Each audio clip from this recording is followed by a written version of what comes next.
치과를 처음 찾은 1년 전부터 거의 매일같이 출근 도장을 찍기 시작했다는 미진 씨. 간단한 충치 치료는 끝난 지 오래지만 그녀의 방문은 멈추지 않았습니다. 오직 원장님, 그의 얼굴 한 번을 보기 위해서입니다. 원장님을 이제 좋아한다는 그런 표현을 하고 올 때마다 항상 원피스에 약간 또박구두 그런 걸 신고 오시고요. 문 앞에서 계속 거울을 보면서 이제 단장하고 계속 머리 만지고 얼굴 한번 체크하고 그 다음에 들어오시거든요. 마치 연인과의 데이트라도 앞둔 것처럼 치과에 들어설 때면 유난히 외모 단장에 신경을 쓰는 미진 씨. 그녀의 직진 사랑은 때와 장소를 가리지 않았습니다. 병원이 쉬는 날이면 미진 씨는 이메일을 보내왔습니다. 원장님만 읽어주시길 바랍니다. 치과에 환자가 많은 건 원장님이 좋으셔서 그런 거지 다른 거 아닙니다. 수고로우시겠지만 답 메일 주실 수 있으실까요? 개인적으로 밖에서 만날 수 있을까요? 전화 드릴 테니 답변 주세요. 어김없는 연애 편지였습니다. 저는 이제 커피 몇 번 사오셨고 제과점에서 이제 빵 같은 거 몇 번 사온 적이 있으셨어요. 진료 보느라 고생할 원장님을 위해 준비한 간식거리부터 자신이 감명 깊게 읽은 책까지 미진 씨의 선물 공세는 부담스러울 만큼 계속됐습니다. 저랑 동갑이세요. 조금 동안이기도 하고 패셔너블 하신 편이고 다녔던 대학교 얘기를 몇 번 하셨고요. 불어를 전공했었고 이런 얘기. 혹시나 뭔가 설렌다는 이런 생각을 해보신 적은 없으셨어요? 전혀 설렌 적은 없고요. 결혼했고 아이도 있고 저는 선을 좀 긋고 말을 했죠. 이런 얘기 하실 거면은 이제 오지 마시라. 밖에서 만나는 건 안 된다. 원장님은 아내와 대학생 딸을 둔 유부남이라는 겁니다. 미진 씨에게도 여러 번 설명했다고 했습니다. 하지만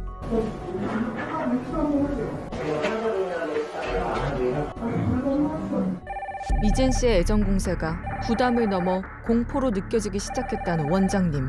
저희가 이제 야간 진료를 하고 있는데 전화를 발신 표시 제한 뭐 이런 걸로 해가지고 짧은 시간 안에 막 수십 통 걸어가지고 이제 이달 초 야간 진료를 보고 있는 원장님과 통화를 하고 싶다며 채 3시간이 안 되는 시간 동안 무려 24통의 전화를 걸어왔다는 미진 씨. 치과 업무가 마비될 지경이었습니다. 번번이 바꿔줄 수 없어 여러 번 미진 씨에게 거절의 말을 전했다는 치과 직원 혜경 씨. 원장님이 하시는 거예요. 달라. 학교도 나왔고, 원장님 말하는 거 다 알아듣고. 웬일인지 미진 씨가 직원 혜경 씨에게 심한 말을 쏟아내기 시작했다는 겁니다. 가면 갈수록 이 사람이 점점 더 그냥 적개심이라 그래야 되나? 저한테 그냥 이유 없이 그냥 그게 심해지고 나중 돼서는 매일에 죽여버리고 싶다. 수납하는 정말 피가 거꾸로 쏟는 것 같아요. 죽여버리고 싶어요. 날로 수위를 높여가던 미진 씨의 폭언은 입에 담기 힘든 수준으로 심각해졌습니다. 원장님이 나서 상황을 진정시켜보려 하지만 쉽지 않았습니다.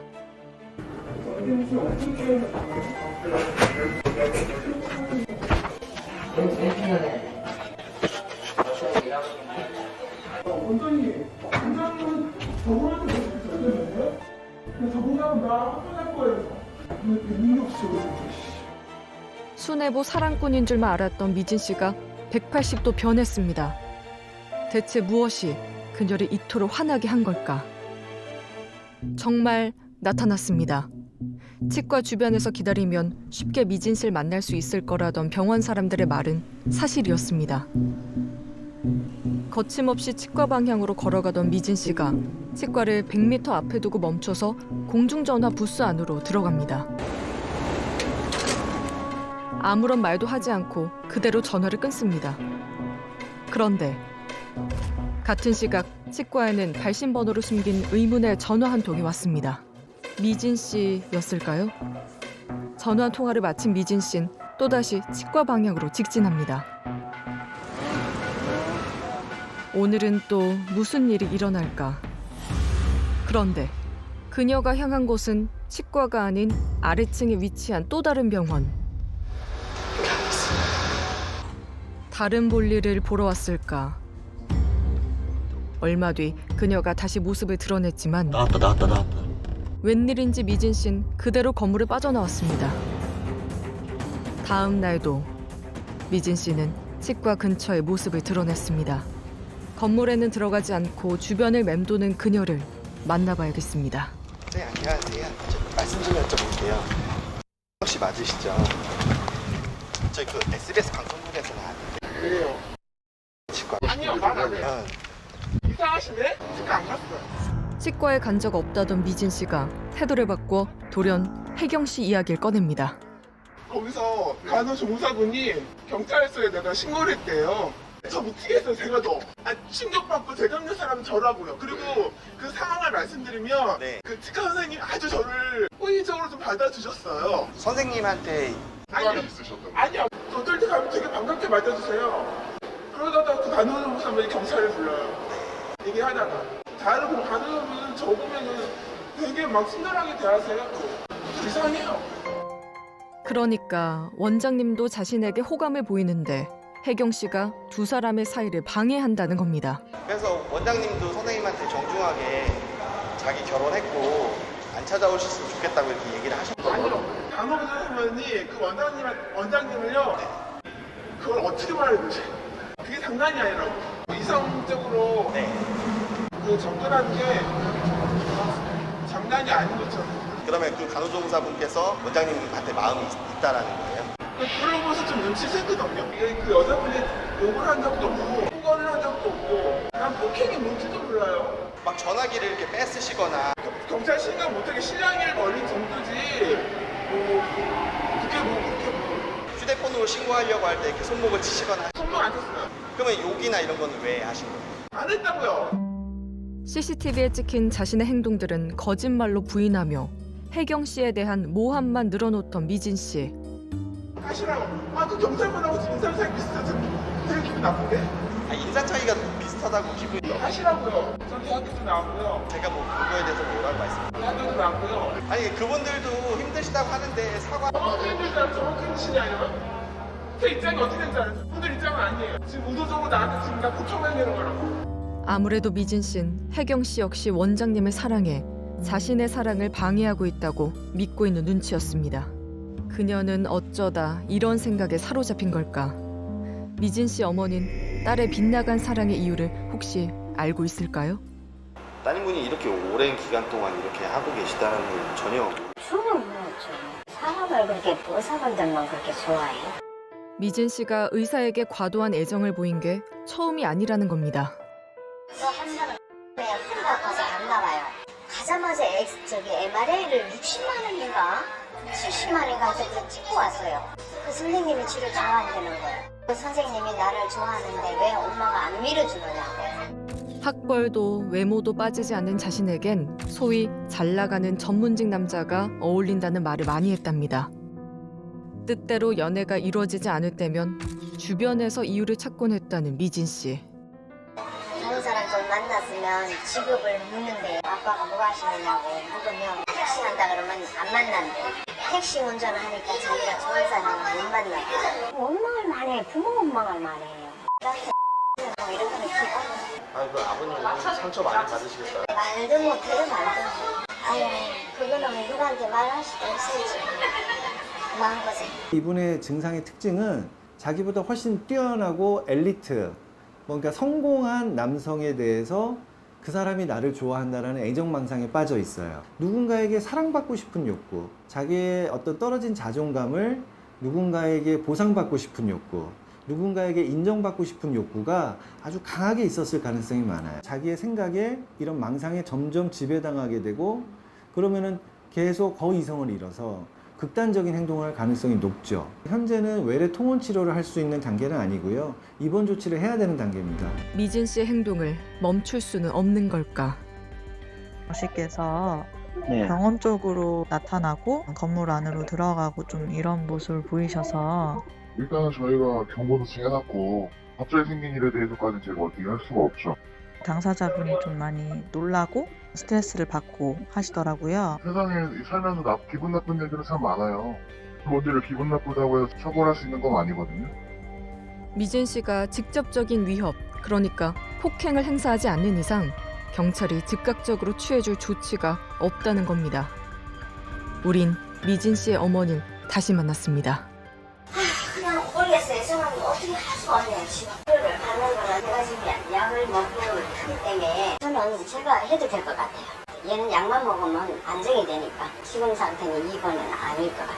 아, 본인이 약을 먹겠다. 본인이 먹는다 그러니까. 따님분이 만약에 제대로 치료도 안 이루어지고 또 다시 병원에 오시게 된다면 그건 아니에요. 그거는 제가 그럼 따님을 한번 좀 믿어보실 생각이신 거예요? 본인이 먹는다니까 내가 느끼게 해주려고 해요. 취재 사실을 알게 된 미진 씨는 더 이상 치과에 나타나지 않지만 근본적인 문제도 함께 사라진 건 아닙니다. 동화 같은 로맨스를 꿈꾸는 것이 죄가 될 순 없습니다. 하지만 그 꿈이 누군가에게 상처를 주고 위협이 된다면 때론 사랑도 처벌받아야 할 범죄이자 치료받아야 할 질병이라는 걸 그녀가 알게 되길 바랍니다.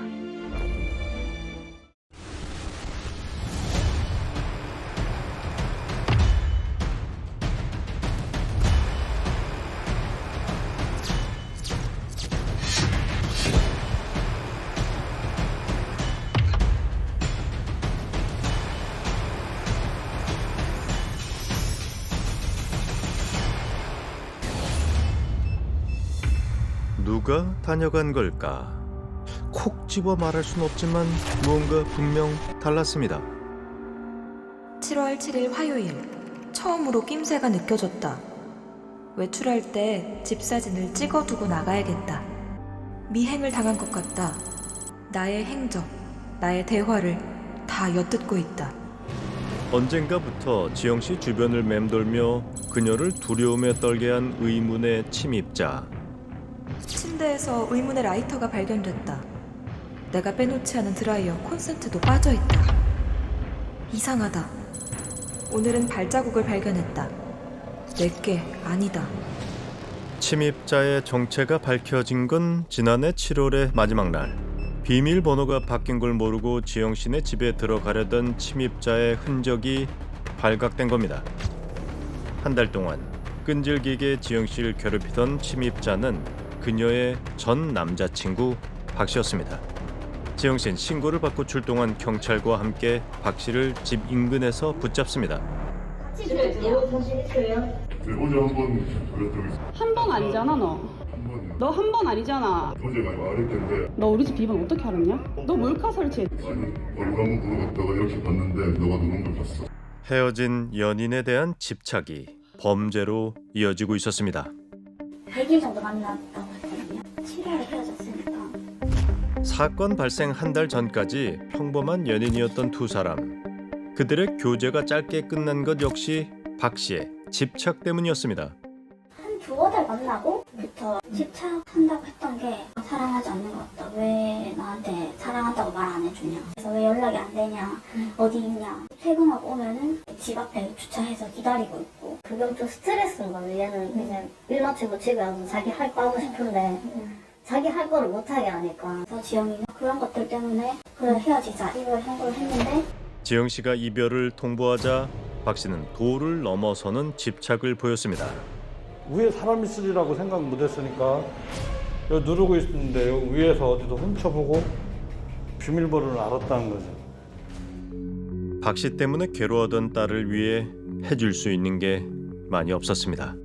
그 남자애가 주거 침입해가지고 주소받고 왔다고 해서 지가 아빠 데려오라고 해가지고 8월 초부터 한 8일, 9일 같이 있었어요. 이게 CCTV 선이에요. 그게 카메라 내가 달아줬던 거야. 누가 오면 밖에 누가 왔는지 확인이 될 수 있게끔 달아준 거야. 문을 누가 두드리면 혹시라도 무서우니까. 아버진 불안해하는 딸을 위해 현관 안팎에 CCTV를 설치하고 일주일 동안 생업도 미루며 딸을 지켰습니다. 더 이상 박 씨가 나타나지 않는 것을 확인한 아버진 직장이 있는 청주로 돌아갑니다. 아버지가 떠난 다음 날 저녁, 불안한 듯 주위를 살피며 퇴근을 하는 지영 씨. 집 안으로 들어서며 힐끗 CCTV 카메라를 쳐다본 지영 씨는 얼마 지나지 않아 카메라 화면을 가려버립니다. 그리고 1시간 반가량이 흐르고 현관문을 나선 지영 씨가 주저없이 계단을 올라갑니다. 목적지는 옥상. 지영 씨는 그날 밤 스스로 목숨을 끊었습니다. 고작 29살이었습니다. 금이야 오기야 키운 딸이, 예뻐도 너무 예뻤던 내 딸이 돌아올 수 없는 길을 떠났습니다. 그날 딸을 혼자 두고 오지 않았다면 비극을 막을 수 있었을까? 내가 없는 이틀은 딸에게 어떤 시간이었을까? 내가 집에 올라가는 날도 나하고 전화통화도 하고 카톡도 하고 그러면서 아무 저기도 없었는데 갑자기 나 올라가고 이틀 만에, 그래서 뭐 때문에 그랬는지 그게 제일 궁금한 거예요. 그 남자애가 계속 주기적으로 얘를 괴롭히지 않았나. 아빠가 떠난 뒤 이틀 동안의 CCTV 영상 그 어디에도 박 씨는 등장하지 않습니다.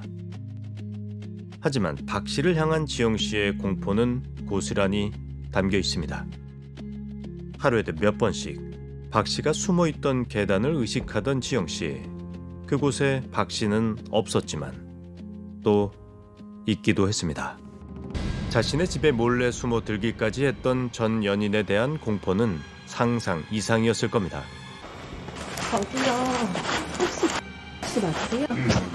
저희 SBS 방송국인데 무슨 얘기 좀 나눌 수 있을까요? 자신을 찾아온 카메라에 예민한 반응을 보이는 남자. 방송 오려고 혼자 나와. 좀 오지 말라고요. 좀. 이야기하고 그때 되면 오라. 알겠습니다. 자신을 지켜보는 시선이 두려운 걸까? 그날 지영 씨네 집에 왜 들어가셨는지. 솔직히 진짜 마음을 정리해야겠다 싶었는데 그 전에 지영이가 저만 100일 동안 만나서 집에 안 들었어요. 그래서 저는 그게 마음이 궁금했어요. 왜 나만 안 들일까? 솔직히 그런 것도 궁금했고, 그 집에 그냥 진짜 순수한 마음으로 어떻게 사는지 궁금했어. 그러니까 어떻게 사는지만 보고 진짜 눈물이 나서 울다가 화장실에 세수를 하고 나왔는데 거기 접촉이 나는 거예요. 그리고 제가 거기서 침대 앉아서 생각하다가 이제 거기 뭐 라이터를 흘리고 나온 거예요. 또다시 몰래 침입을 시도한 건 그날 실수로 흘리고 간 라이터 때문이라고 합니다. 걔가 안 하는 라이터였어요. 그래서 이거 다시 가지고 나와야 되나? 침대에 제 라이터가 하나 딱 떨어져 있었는데 누구라도 집에 들어오면 이상하다 생각했어요. 그렇게 집에 들어가시고 난 다음에 지영 씨 집을 아니 그건 아니에요. 지영한테도 진짜 미안하다, 뭐 누굴 거라도 사죄를 할게 이랬는데 더 이상 연락하지 말라더라고요. 그래서 연락을 안 한 지 한 열흘 만에 갑자기 걔가 죽어버린 거예요. 집에 몰래 들어갔던 건 미안하지만 지영 씨의 죽음은 자신과 상관없다는 겁니다. 저는 진짜 너무 억울한 게 그 보름도 안 돼서 딴 남자를 만나고 있는 걸 목격을 했어요. 그러면은 그 미행을 하셨던 거예요, 혹시? 미행이 아니라 노래방 가는 걸 봤어요. 저랑 헤어지고 나서 만난 남자친구를 언제부터 이렇게 연락을 했는지 궁금했던 거예요. 갑자기 자신과 결별 후 지영 씨가 만난 새 남자친구 얘기를 꺼내는 남자. 박 씨는 지영 씨 주변에서 일어나던 일들을 너무 소상히 알고 있었습니다. 이 무렵 자신에게 생기는 이상한 일들을 지영 씨는 일지로 기록해둡니다. 집 앞에 찾아와 다시 만나자는 장문의 편지를 놓고 가는가 하면 아무리 거절해도 계속 연락을 해온 박 씨. 일지엔 지영 씨가 겪었을 공포가 고스란히 적혀 있습니다. 왜 헤어지냐? 난 널 많이 좋아하는데 왜 헤어지냐? 이런 식의 네 그딴 식으로 사지 마라. 남자 뭐 갖고 놀지 마라 이런 거. 다음날 돼서는 말 바꿔요. 다시 잘 지내면 안 되냐? 그럼 그냥 읽고 싶거나 차단을 해요. 지영 씨가 박 씨의 연락을 차단하자 지영 씨의 전 남자친구에게도 연락을 했습니다. 헤어졌는데 저보고 똑같은 일이 있었냐고 물어보더라고요. 처음에는 뭐 좋다 하다가 어느 날 갑자기 집착한다? 질리게 한다라고 하더라고요. 너무 화가 나서 연락을 드렸다 뭐. 대체 박 씨는 어떻게 지영 씨가 오래전 헤어진 전 남자친구의 연락처까지 알고 있었을까? 걔 집 앞에 한번 이제 마음 돌리고 싶어서 갔을 때 쓰레기 봉지가 어떤 쓰레기 봉지가 있는 거예요. 이렇게 뭐 하다 들었는데 영수증이 나왔어요. 근데 이게 2019년도에 전 남자친구 번호가 찍힌 이제 음식 배달 그게 있더라고요. 그래서 뭐 헤어질 때 어떻게 헤어졌나 궁금하긴 하고 협박은 전혀 한 거 없고요. 진짜 보름도 안 돼서 딴 남자 만나고 그러면 난 좀 진짜 해픈 것 같다. 왜 그 사람이 어떤 사람인지 알고 진짜 찾아가서 뭐라고 싶지만은 내가 참는다면서. 저는 그 주거침을 인정하고 제가 죄를 묻겠다는 건데 솔직히 주거침을 했다고 해도 그게 사람이 막 우울증이 있거나 그런 게 아니면 자살을 했다는 거 그 전부터 뭔가 안 좋은 일이 있었고 갑자기 겹치니까 모든 게 거기서 터지는 거지. 참 당당합니다. 그가 순순히 인정하는 무단 주거 침입 사건이 있고 열흘 뒤 지영신 사망했습니다. 죽기 직전까지 그녀는 박 씨가 또 오진 않았을까 두려움에 떨었습니다. 경찰서도 뭐냐면 걔를 그냥 놔두는 거야. 얘가 이렇게 지가 자진해서 저기를 했지만 이건 스토킹 아니냐. 여자 혼자 사는 집에 남자가 몰래 문 열고 들어오고 쓰레기 버리러 가면 나타나고 그게 스토킹으로 얘가 불안해서 이런 일을 벌인 거 아니냐. 하지만 박 씨는 현행범이 아닌 이미 동행 진술을 한 뒤 곧 집으로 돌아갔습니다. 현장에서 체포가 됐는데 주거 침입에 대한 범인이잖아요. 그런데 걔를 그냥 풀어서 일상생활을 하게끔 했다는 것이 궁금한 거예요. 병원에서 범행을 하다가 있었던 게 아니고 주거지 밖에서 이렇게 봤어요. 저는 현장에서 그 남자가 순순하게 자기 범행에 대해서 순순히 시인했습니다. 그렇기 때문에 그 사람에 대해서 강제로 인신 구속을 할 필요는 없다고 판단했습니다. 현장에서. 그러니까 경찰이 출동한 당일에는 범행이 미수에 그쳤고 남자가 자신의 혐의를 모두 인정해 위급 상황이라고는 판단되지 않았다는 겁니다. 이때 이자는 이미 그 피해자 집에 침입하려고 도어록을 3번이나 비밀번호를 눌렀다가 실패를 했었어요. 그랬는데도 포기하지 않고 계속 기다리고 있었단 말이에요. 범죄가 실행 중에 있는 거죠. 그게 범죄의 현행성이고요. 그 다음에 이자는 숨어 있었잖아요. 잡히지 않으려고, 도망가려고, 도주의 우려도 있는 거죠. 그러면 현행범 체포 요건이 충족하는 거거든요. 저는 경찰이 이 사건을 너무 가볍게 봤다는 책임은 면하기가 어려울 것 같아요. 딸 곁을 떠나 있던 이틀이 아버진 통탄스럽습니다. 지켜줬어야 했는데 아버진 틈만 나면 딸이 잠든 곳을 찾습니다. 언젠가부터 술 친구가 되어주던 속 깊은 딸 지영이의 잔소리가 너무 그립습니다. 우리 딸내미가 더 먹는데 나보고 먹지 말래. 세상 그 어떤 독주가 아버지를 위로할 수 있을까? 하나뿐인 내 딸을 지키지 못했다는 죄책감을 아버진 평생 지고 살 겁니다. 사망권에 대해서는 진짜 좀 억울한 부분이 좀 있어요. 저 때문이 100%라고 자신하지 않겠죠. 임용고시를 준비하며 독서실과 원룸만 오고 가던 지난 1월 그녀의 일상에 금이 가기 시작합니다. 자취방에 귀가를 했는데 침대에 이상한 액체가 묻어 있었어요. 그러니까 저는 항상 침구류를 정리해놓고 나가는데 갑자기 침대에 이상한 게 묻어 있길래 정체를 알 수 없는 액체로 잔뜩 젖어 있는 이불. 아무리 생각해도 영문을 몰랐습니다. 그러니까 제가 오후 3시쯤에 나가고 2시간 그 정도 지나고 이렇게 봤었을 텐데 이 시간이 지나면 마르는데 그때 당시에는 막 마르거나 그런 상태가 아니었기 때문에 혹시나 하는 마음에 지민신 경찰에 신고를 했고 의문의 액체는 국과수로 넘어갔습니다. 감식반이 와서 검사를 했는데 남성의 정액이다 이렇게 나온 거예요. 그러면 묻어있는 거 말고는 집에 네, 그런 건 없었고 이런 적이 처음이었어요. 그 뭐가 막 바뀌어 있다거나 누가 네, 들어갔던 흔적이나 이런 거 흔적은 아예 없었어요. 누군가 지민 씨의 원룸에 침입해 정액을 뿌려놓은 겁니다. 사건 당일 지민 씨의 집 주변 CCTV를 수색한 경찰은 정액 테러의 용의자를 추립니다. 하지만 저한테 이제 물어보셨어요. 사진 같은 거를 보여주시면서 이 중에 아는 사람이 있냐는데 저는 다 모른다고 했거든요. 지민 씨는 모두 낯선 얼굴들이었지만 그 안에 범인은 있었습니다. 침대에 묻은 정액과 DNA가 일치하는 용의자가 특정된 겁니다. 라는 사람을 아세요라고 했을 때도 저는 모른다고 했어요. 왜냐면 몰랐던 사람이기 때문에 잡고 보니까 저희 과 선배라는 거예요. 전혀 모르셨어요? 네, 저는 전혀 몰라요. 말도 해본 적 없고 인사도 해본 적 없고 너무 소름이 끼치는 거예요. 지민 씨의 집에 몰래 침입해 정액 테러를 한 남자는 그녀가 다니던 사범대 한 학년 선배 박 씨였습니다. 그는 말 한 번 섞어본 적 없는 지민 씨를 혼자 흠모하다 몰래 미행을 하고 집 비밀번호를 훔쳐본 뒤 범행을 했다고 시인했습니다. 모든 범행을 인정한 박 씨는 주거 침입 및 재물 손괴 혐의로 재판에 붙여졌습니다. 그런데 저도 되게 조심히 살았어요. 이사했다는 사실도 친구들한테 별로 안 알리고 택배도 제 이름으로 안 받고. 사건 직후 부안이철 전 오피스텔로 이사를 한 지민 씨에게 최근 또다시 이상한 일이 벌어집니다. 이게 아파트 어플리케이션인데 이렇게 초인종을 누르면 이렇게 사진이 찍혀요. 근데 이렇게 보다 보니까 비화면이 너무 많은 거예요. 그래서 저는 택배 기사분들인가 싶어서 이제 택배 전화해서 확인해보고 택배 문자 온 거 보고 시간 대조해보니까 이 날 이 시간엔 아무것도 없는 거예요. 얼굴 없는 방문자의 정체는 그 남자 박 씨였습니다. 확인 결과 남잔 이사를 간 지민 씨의 집을 찾아와 또다시 침입을 했습니다. 황당하리만치 대범한 범행이 시작된 건 벌써 몇 달 전. 이게 제가 본인 외출한 시간이고 12시에 나가서 5시에 들어온 건데 12시 반에 누가 들어왔어요 지금. 그리고 1시 반에 나갔어요. 너무 어이가 없는 거예요. 반성을 그렇게 한다고 했는데 거의 2개월 만에 바로 또 집요하게 알아내서 또 그런 거.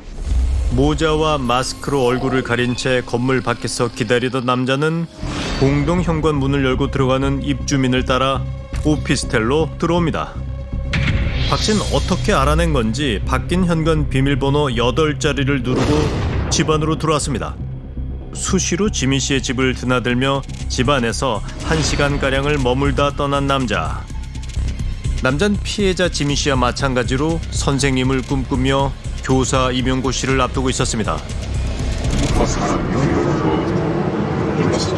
애초에 그냥 말수 자체가 없고 일탈행위 같은 거는 버릴 만한 그런 친구는 아니었고 오히려 좋은 친구라고 생각했습니다. 남자의 지인들은 조용하고 공부밖에 모르던 그가 이토록 대범한 범행을 했다는 사실을 믿기 힘들어했습니다. 교생도 모교에 아시는 선생님이 있어서 거기 가서 교생을 했는데 말을 설명을 잘하는 편이었어가지고 가르치는 거는 잘했던 것 같아요.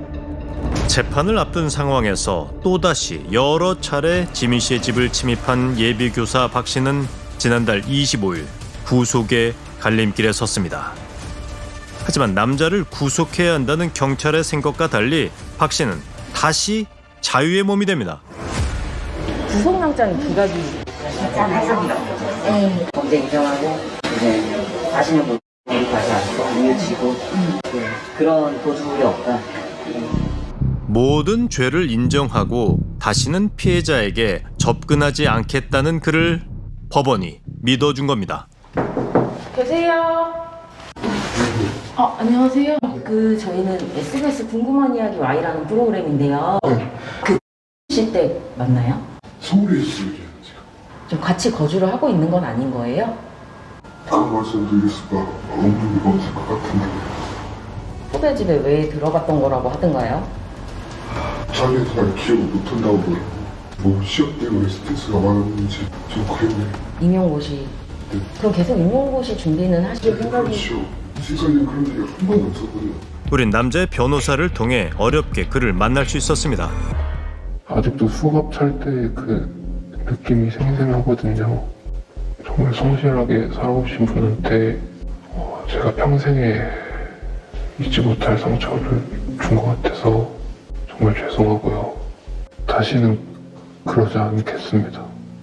저와는 다르게 공부도 잘 하시고 사교성도 좋으시고 학교에서도 몇 번 마주치고 호감 같은 게 생기다 보니까 더 막 알고 싶다 막 이런 생각이 들었어요. 그러다가 그렇게 들어가고 싶다라는 생각까지 하게 되었습니다. 이게 어떻게 보면 남의 집에 들어온 거니까 되게 좀 막 뭐라고 해야 되지? 마음이 막 무섭고 두렵고 갑자기 좀 들뜨기도 하고 그래서 그 짓을 하고 도망치듯이 나왔거든요. 그의 설명대로 첫 번째 범행이 정말 충동적으로 일어난 한 번의 실수였다면 그는 어떻게 지민 씨가 이사한 집까지 찾아내 또다시 범행을 이어간 걸까?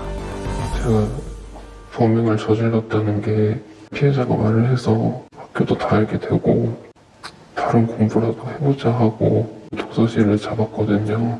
근데 또 보게 됐습니다. 피해자를 그 독서실에서 그 순간엔 되게 이거 또 신고 당하면 어떡하지라는 마음이 있었거든요. 그 당시엔 정말 그런 우연이라는 그런 거에 제가 충동적으로 뭔가 또 따라가 볼 수 있을 것 같다라는 생각을 했었거든요.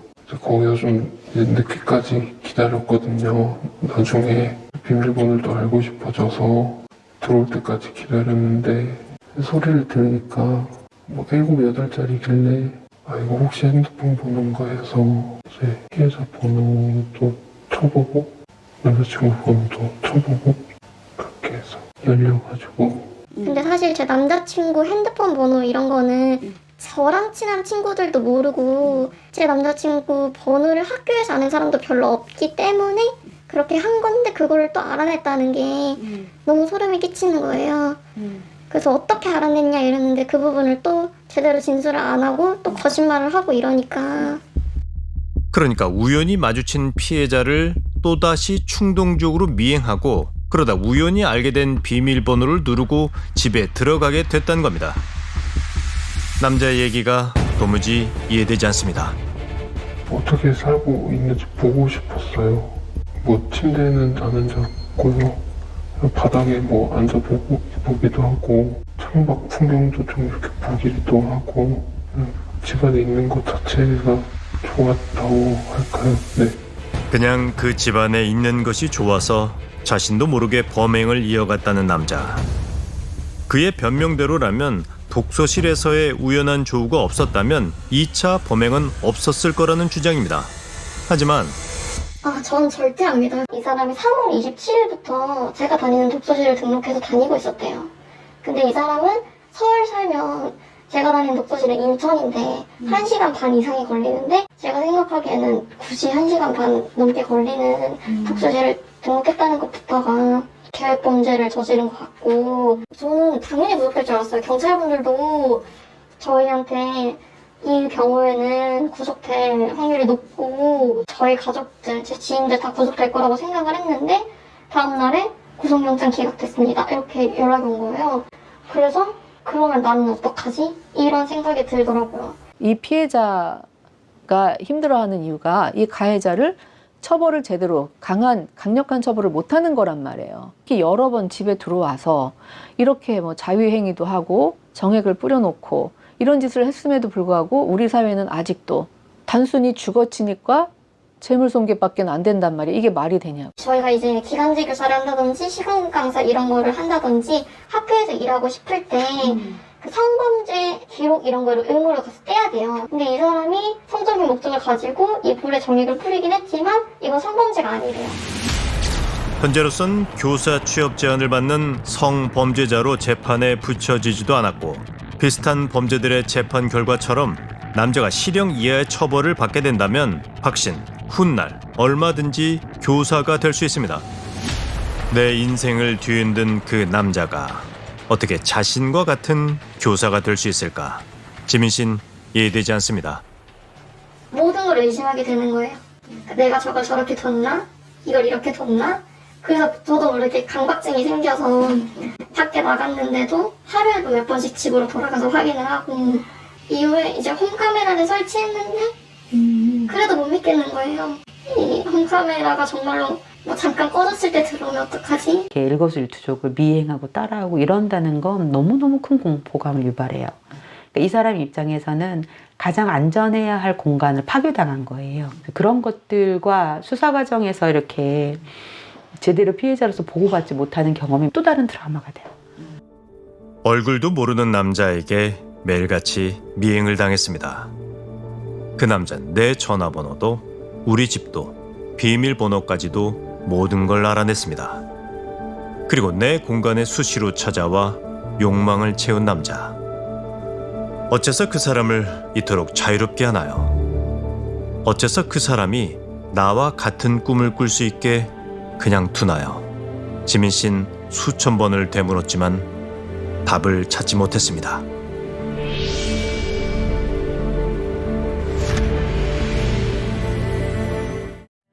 닦아도 닦아도 끔찍한 흔적은 지워지지 않습니다. 닦아줬거든요. 거기 피해자 센터에 닦아준다는 게 그대로 있네요. 이것도 그대로 있네요. 절대 버려야 돼. 보름 전까지만 해도 엄마와 언니 그리고 어린 조카의 보금자리였던 이곳. 너무 예쁘다 우리. 어느새 눈물이 돼버린 존재는 38살의 윤나래 씨입니다. 남편과 헤어진 뒤에도 일을 하며 씩씩하게 딸을 키웠다는 나래 씨. 그녀에게 잔혹한 비극이 닥친 건 지난 17일 오전 5시 50분 무렵이었습니다. 엘리베이터 이제 문이 열려서 봤으면 몸 바닥에 그냥 피 좀 빨간 거 있잖아요. 아파트 복도에서 벌어진 끔찍한 장면이 주민들은 도무지 잊혀지지 않는다는데요. 엘리베이터 문이 열리면서부터 가까운 거리로 두 분이 누워 계셨어요. 바른 자세로 하늘을 보고 누워 있었거든요. 되게 머리도 정갈하게, 정장의 구두에. 미리 준비한 흉기로 출근을 하는 나래 씨를 공격한 뒤 자해를 시도했다는 남자. 그가 휘두른 칼에 다친 사람은 더 있었습니다. 도와달라는 딸의 외침에 복도로 뛰쳐나갔던 어머니. 말리느라고 다친 거죠. 말리면서 그럼 저녁에 다친 줄은 몰랐어요. 소민아 살려주세요. 애기 목소리 같이 살려주세요. 그래서 그냥 핏바람으로 그냥 나간 거예요. 가보니까 걔가 우리 딸을 이렇게 눕혀놓고 이렇게 하고 있더라고요. 자해 씨의 신고로 병원에 이송됐지만 끝내 목숨을 잃고만 나래 씨. 그녀를 살해한 남자는 병원 치료를 받은 뒤 지난달 28일 검찰에 송치됐습니다. 계획된 범죄였습니까? 숨진 피해자에게 죄송하지 않으세요? 피해자에게 한 말씀 해주시죠. 할 말 없으세요?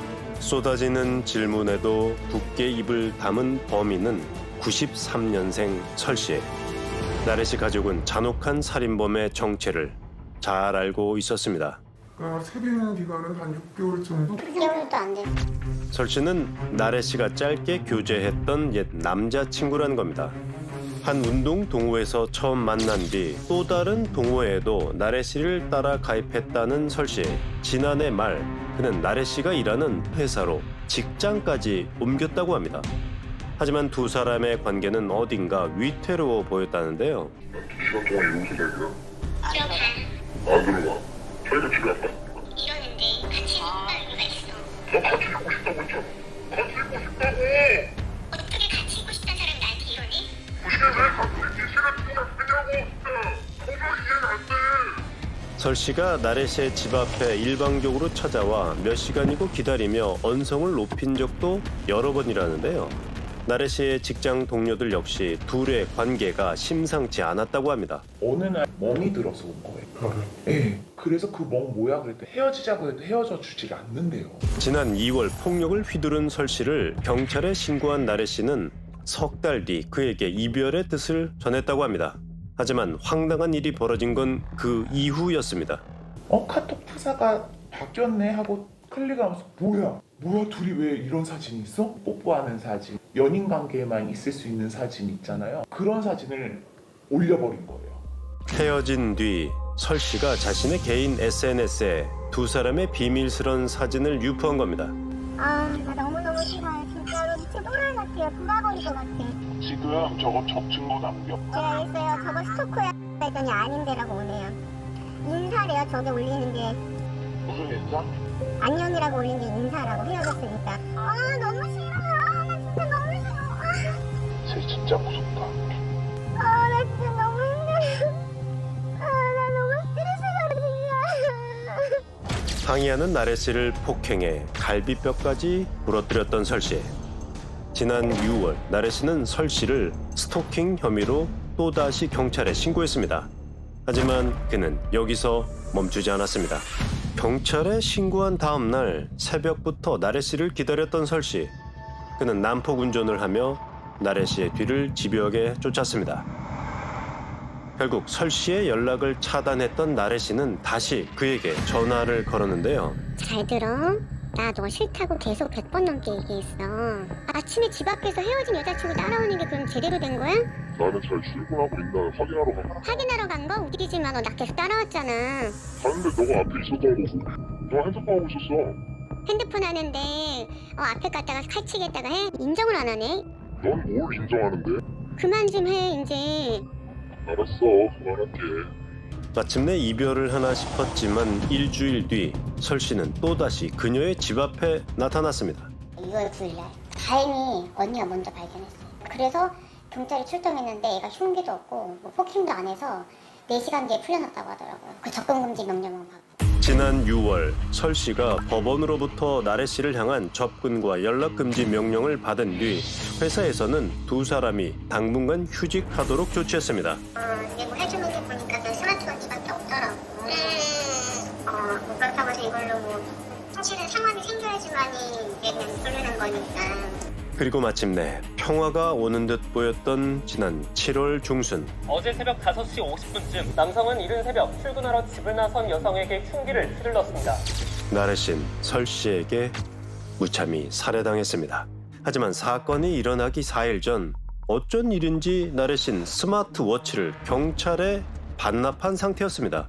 만기가 됐다고 그러더라고요. 그걸 반환을 해야 된대요. 실제로 연장을 해야죠. 앞으로 무조건 연장이 되는 게 아니라 주변에서 괴롭히지 않으면 연장이 안 된대요. 그게 법이라고 얘기를 하니까. 해당 경찰서는 스마트워치의 반납 과정에서 피해자의 안전 여부를 확인했고 지난 7월 13일 피해자가 직접 찾아와 반납했다는 서면 답변을 보내왔습니다. 근데 조현이 죽었으니 뭐 확인할 방법이 없잖아요. 근데 조현이가 자의적으로 반납할 이유가 없잖아요. 그 바쁜 시간에 가서. 그랬으면은 아무리 없어도 오히려 걔네가 아니라고 이거는 꼭 무조건 6개월 동안 차고 있으세요라고 했어요.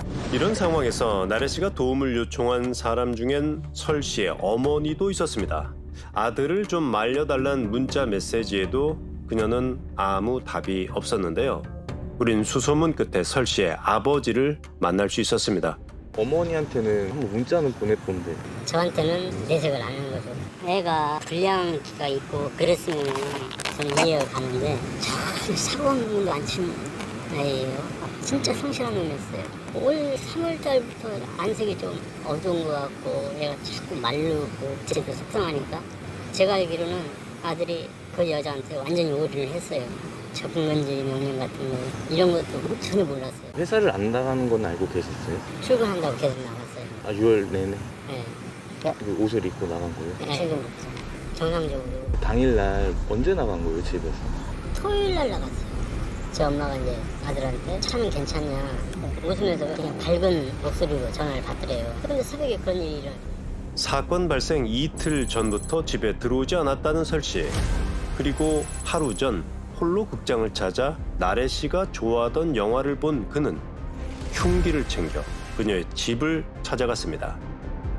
다음 날 새벽 자신의 겉옷을 계단에 접어두고 나래 씨가 출근하길 기다린 그는 끔찍한 범행을 저지르고 자해를 한 뒤 그녀의 곁에 나란히 누웠는데요. 설 씨는 정말 뭘 꿈꿨던 걸까? 그를 아는 지인들은 설 씨가 다소 독특한 성격의 소유자였다고 기억합니다. 이제 사진이 올라와서 왜 그렇게 사진을 올렸어? 라고 했더니 저 예전에 만나고 있을 때 하고 싶었던 거였는데 못해서 이제 올리는 거예요. 이게 왜 잘못했어요? 이게 잘못인지 모르더라고요.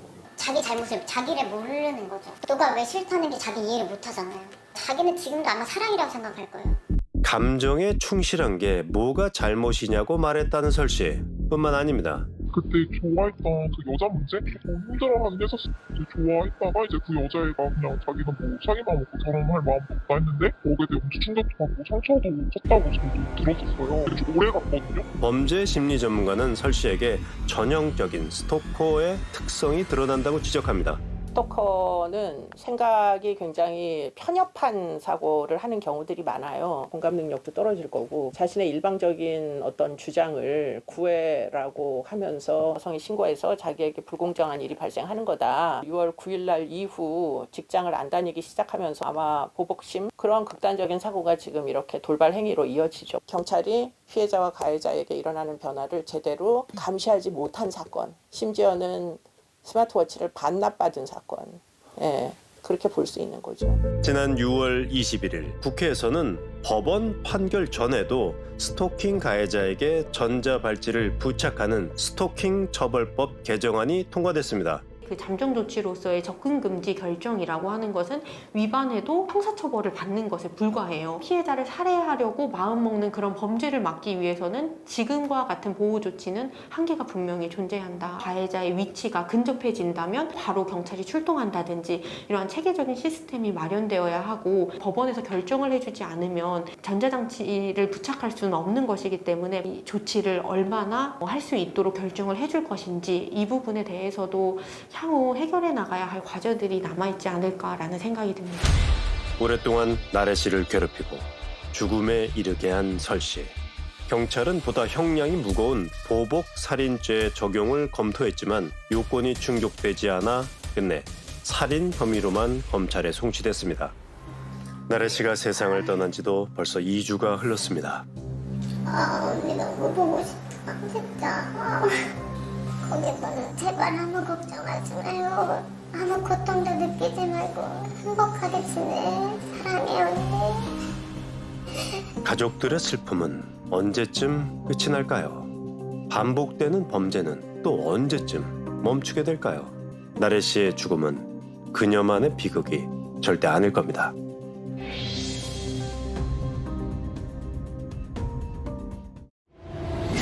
(9년째) 살해 협박을 당하고 있습니다.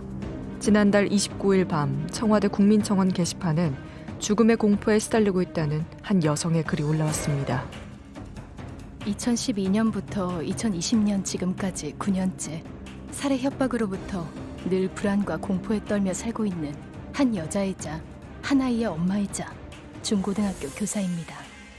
9년째 피해자를 괴롭히고 있는 스토커는 놀랍게도 그녀의 제자였다고 합니다. 그리고 최근 드러난 그의 정체는 충격적이었습니다. 텔레그램 성착취방을 운영해온 조주빈의 공범 25살의 사회 복무요원 강 씨가 9년 동안 선생님을 괴롭혀온 스토커였던 겁니다. 구청에서 근무함이 알아낸 피해자들의 정보를 조주빈에게 제공하고 현금 인출책으로도 활동해왔던 강 씨. 개인정보를 지시받고 이름 대면은 이 사람 개인정보를 확인해달라 그러면 지가 확인해서 박사한테 제공한 거죠. 가상화폐 계좌를 이제 보내면 이것을 현금화해가지고 이제 사서 이와 같은 식으로 전달하거나. 박사방에서 거래된 암호화폐를 추적하던 경찰에게 지난해 말 검거된 그는 조주빈과 또 다른 범죄를 모의하고 있었습니다. 작자가 400만 원을 요구했죠.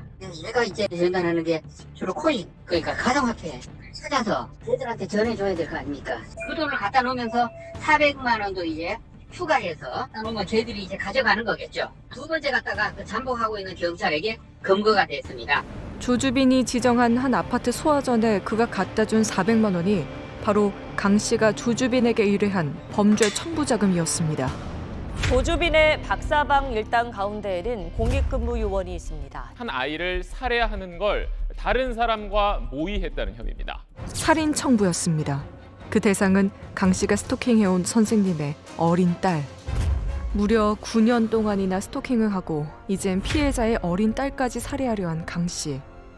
어떻게 이런 일이 있을 수 있을까? 걔가 저한테 그때 고등학교 선생님이 뭐 그랬는데 자기가 뭐 복수할 거라니 뭐라니 그런 얘기를 했었던 것 같은데, 선생님에게 꼭 복수할 거라던 강 씨의 말을 당시엔 대수롭지 않게 넘겼다는 그가 우리에게 보여준 건 1년 전 강 씨가 보낸 편지였습니다.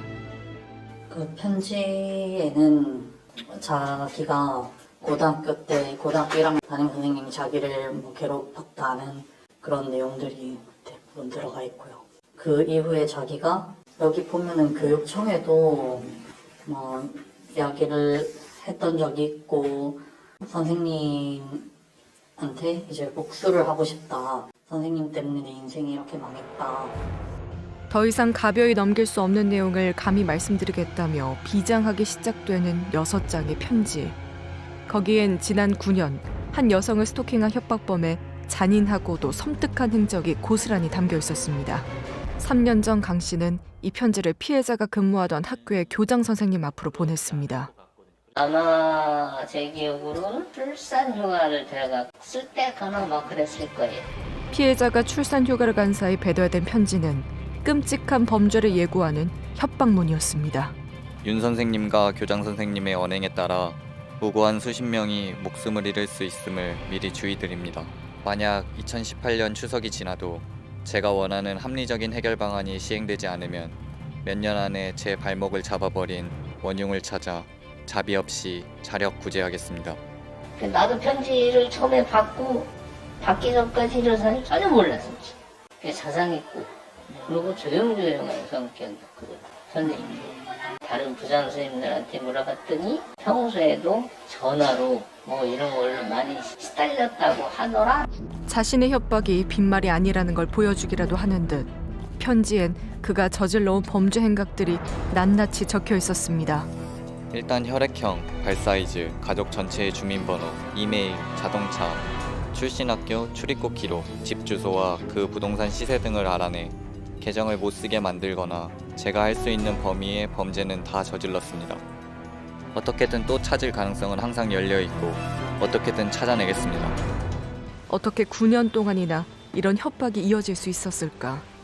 우린 어렵게 강 씨의 부모와 만났습니다. 우리도 막 심장이 떨리고 하는데 세상에 그렇게 솔직히 저는 얘가 막 죽고 싶다 이럴 때는 내 아이지만은 정말로 선생님을 다치게 해서는 안 되는 생각이 더 컸었어요.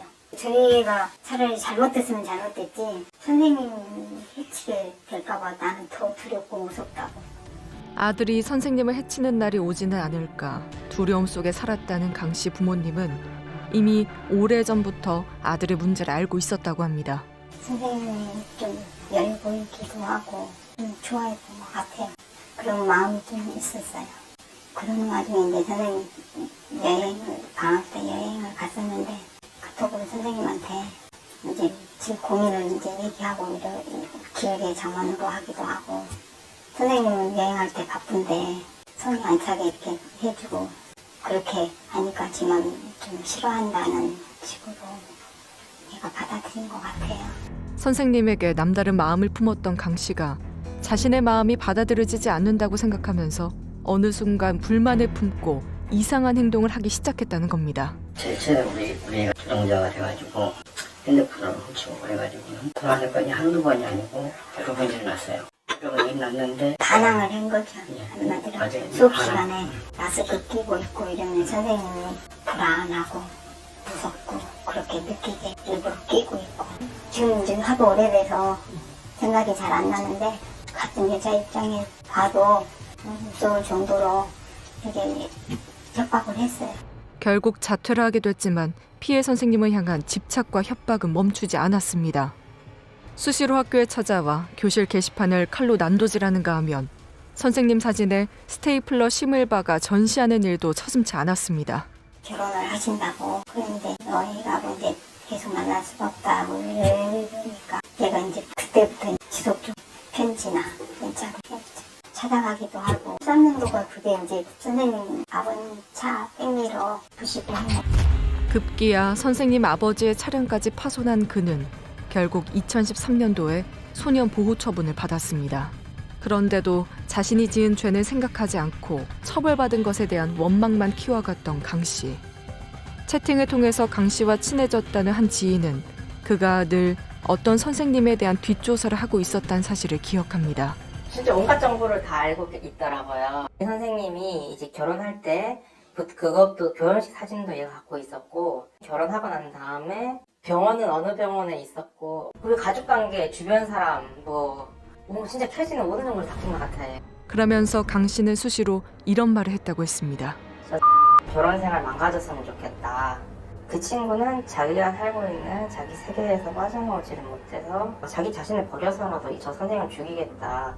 2015년에서 2017년 말까지 그는 선생님에게 16건의 협박 문자를 보냈습니다. 타오르는 분노는 일반인이 접할 수 있는 용기의 한계를 넘어섰고 모두 갈기갈기 찢어놓을지도 몰라 분명히 경고했고 선생님 집 앞까지 찾아가 죽이겠다는 내용이 담긴 3통의 협박 편지를 두고 온 지 6개월 만에 또다시 선생님 집을 찾아간 그는 아파트 복도에 빨간 글씨로 I'll kill you라는 살인 메시지를 남겼습니다. 그러니까 올 때 됐는데 이상하게 안 오더라고요. 그랬더니 선생님 집 계단에 있었던 그 시각이에요 보니까. 근데 이제 거기다 이제 낙서를 한번 했었어요. 100일 나왔을 때인가. 나왔을 때 몰래 가서 그냥 이렇게만 하고 편지 놓고 와서 이제 제가 가서 치우고 죄송하다고 하고 얘기했죠. 선생님의 반응은 좀 어때? 화가 났죠. 이제 그때는 이제 선생님 신랑이랑 같이 시어머니랑 계셨을 때 제가 갔거든요. 당시 선생님은 이름과 전화번호를 바꾸고 이사까지 한 상태였습니다. 하지만 강 씨는 그곳까지 알아내 찾아온 겁니다. 어떻게 된 걸까? 이 무렵 강 씨는 경기도의 한 병원에서 사회복무요원으로 근무하고 있었습니다.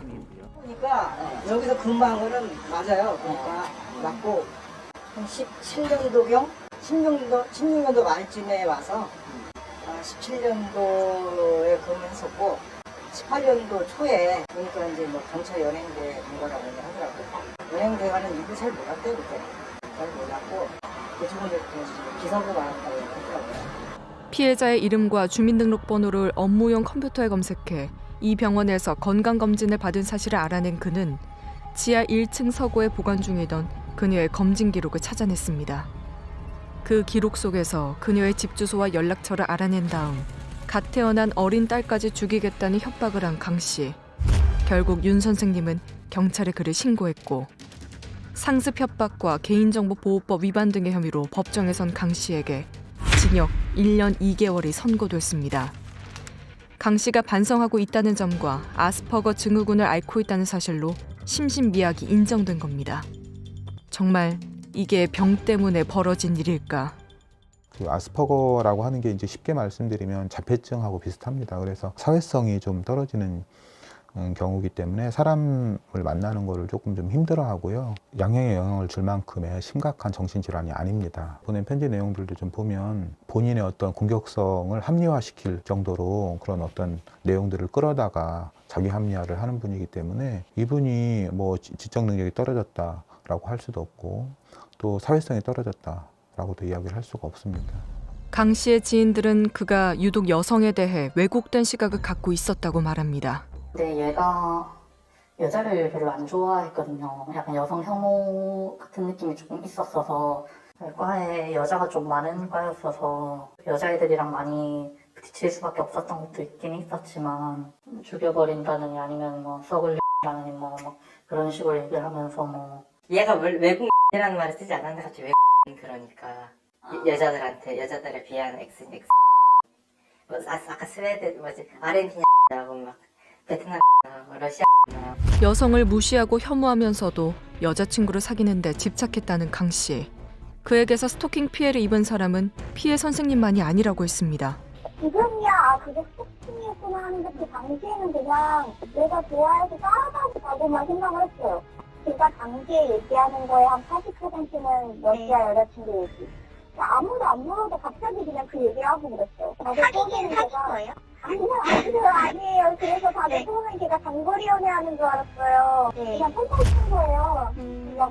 뭐 여자친구랑 대화를 했는데 여자친구한테 막 되게 예쁘다는 메시지를 보내니까 그 여자가 고맙다고 해서 막 그런 식의 대화만 하는 그런 폰타를 친 거예요. 이걸 스토킹이라고 하는 이유는 그 여자가 말해준 걸 토대로 그 여자가 인터넷에 올린 정보를 다 캐고 다녔고 페이스북을 찾아내가지고 그걸 연판을 하고 있어요. 그리고 재판부에 제출했던 반성문과는 달리 그는 수감 중에도 끊임없이 복수만을 꿈꾸고 있었다고 합니다. 출소하고 3월 18일인가 3월 며칠이에요 그때가. 안부인사를 제가 하니까 이런 얘기를 하더라고요. 그러면 뭐 이제 애를 유산했거나 죽었으면 불쌍해서라도 신경 안 쓸 텐데 자기는 뭐 징역 있을 동안 여자친구 바람나고 외할아버지 장례도 못 가고 친구들도 다 떠나고 그냥 세상을 혼자 사는 것 같은데 그 와중에 돌잔치 했다니까. 남이 잘 되는 걸 못 보겠다. 출소 5개월 만에 그는 다시 그녀를 찾아갔습니다. 교도소에 간 사이 다시 바꾼 그녀와 딸의 주민등록번호까지 알아내 보란 듯이 아파트 우체통에 넣어두고 갔다는 강 씨. 알고 보니 출소 후에도 그는 한 구청에서 사회복무요원으로 근무해왔습니다. 개인정보보호법 위반과 상습 협박으로 실형을 살고 출소한 그가 구청에서 무슨 일을 했던 걸까? 저희는 그 사회복무요원에게 고유 경력 증명서만 발급할 수 있는, 보조할 수 있는 그런 업무를 합동 근무를 같이 직원하고 근무를 했고요. 아이디를 부여하지는 않았습니다. 구청에선 강 씨가 공무원 옆에서 그를 제한적으로 보조했을 뿐이라고 강조했습니다. 하지만 담당 직원이 합동 근무하면서 활근무 시간을 같이 붙어 있을 수는 없지 않습니까? 화장실을 갈 수도 있고 전화를 받을 수도 있고 그럴 때 그 친구가 열람을 하지 않나 저희는 그렇게 추측을 할 뿐입니다. 담당 직원이 자리를 비웠다고 해도 그 친구가 컴퓨터를 쓰고 있는 모습은 굉장히 부자연스러운 모습인데 그거에 대해서 아무런 조치나 그리고 다른 직원분들이 확인이 없었다는 얘기인 건가요? 죄송합니다. 말씀드릴 수 없습니다. 왜 말씀을 못한다는 거죠? 제가 너무 힘듭니다. 지금. 현재 담당 공무원은 직무 유기 혐의로 입건됐습니다. 개인정보를 빼내 상습 협박을 일삼은 전과가 있는 이에게 어떻게 다시 개인정보를 다루는 업무를 맡긴 걸까? 개인정보 유출에 관련된 걸로 1년 2개월 정도 실형을 산 전력이 있는데 이 친구가 배치될 때 그런 정보들을 모르셨나요?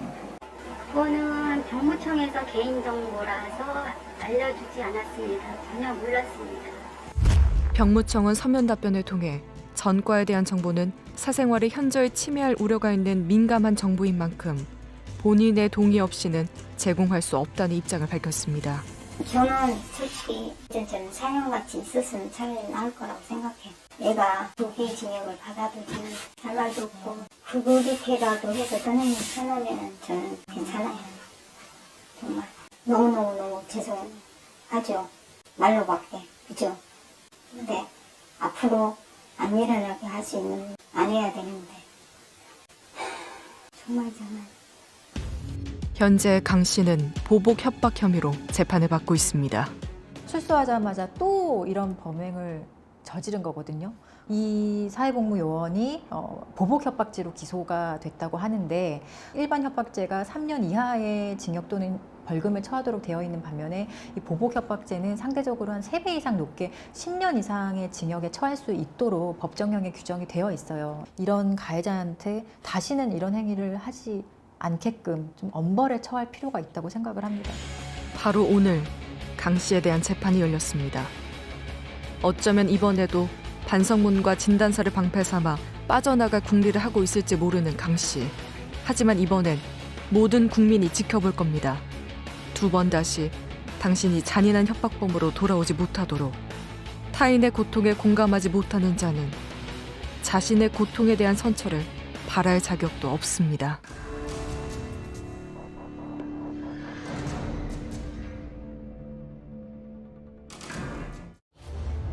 경력 10년 차의 헬스 트레이너 연우 씨. 자신의 지도로 누군가의 몸이 바뀌고 건강과 자신감을 찾는 게 무엇보다 큰 보람이라는 그녀는 자신의 SNS에 수업 과정을 공유하며 회원들과 활발한 소통을 해왔다고 합니다. 그런데 저는 헬스 트레이너잖아요. 그러면 나시도 있고 또 몸에 붓는 것도 있고 이런단 말이에요. 근데 그 사람 때문에 제가 그런 사진을 못 올리겠는 거예요. 일을 안 할 수는 없는 거고 진짜 불안한 거예요. 한 회원을 만난 뒤 평범한 일상을 올리는 것조차 두렵다는 연우 씨. 그 시작은 3년 전이었습니다. 저한테 배정이 돼서 수업을 한 1년 반 정도를 받았어요. 그 친구는 취업준비생? 그런 거였거든요. 힘든 부분에 대해서도 들어주고 운동도 시키고 그래서 지내왔는데 왜소한 체격이 고민이라며 서울 송파구의 헬스장을 찾아왔다는 취업준비생 손 씨. 저는 이제 티칭할 때 이렇게 만지는 게 아니고 선생님 손 주무세요? 여기 광배근이에요? 먹게 이렇게 해서 본인 손을 이렇게 만지게 하거든요. 근데 그 사람이 여기요 선생님 이러면서 저를 터치하는 거예요. 선생님 그렇게 이렇게 저한테 터치하는 거 되게 무례하는 거니까 하지 마시라고. 죄송합니다 이런 식으로. 무엇보다 예상치 못한 일은 헬스장을 옮기게 된 연우 씨가 손 씨와 마지막 수업을 하던 날에 벌어졌습니다. 마지막 날에 갑자기 정장 같은 걸 입고 온 거예요. 체육관에? 네, 헬스장에 정장이랑 머리까지 이렇게 해가지고 온 거예요. 쌤, 오늘 마지막 날이죠? 저 인사드리고 쌤한테 사실 할 말이 있대요. 쌤 좋아하는 고백을 하는 거 갑자기. 말끔한 정장 차림에 구두를 신고 헬스장에 찾아와 연우 씨에게 갑작스레 고백을 한 손 씨. 너무 당황했어. 그래서 아유 나를 그렇게 좋게 생각해 너무 고마운데 내가 그걸 받아줄 수가 없어. 딱 잘랐더니 이제 인스타로 이상하게 자꾸 계정을 만들어서 들어오는데 자기 스토리를 쓴다거나 연우 씨의 이름으로 삼행시를 적고 여행을 다녀온 연우 씨가 회원 모두에게 나눠준 초콜릿에도 특별한 의미를 부여한 손 씨.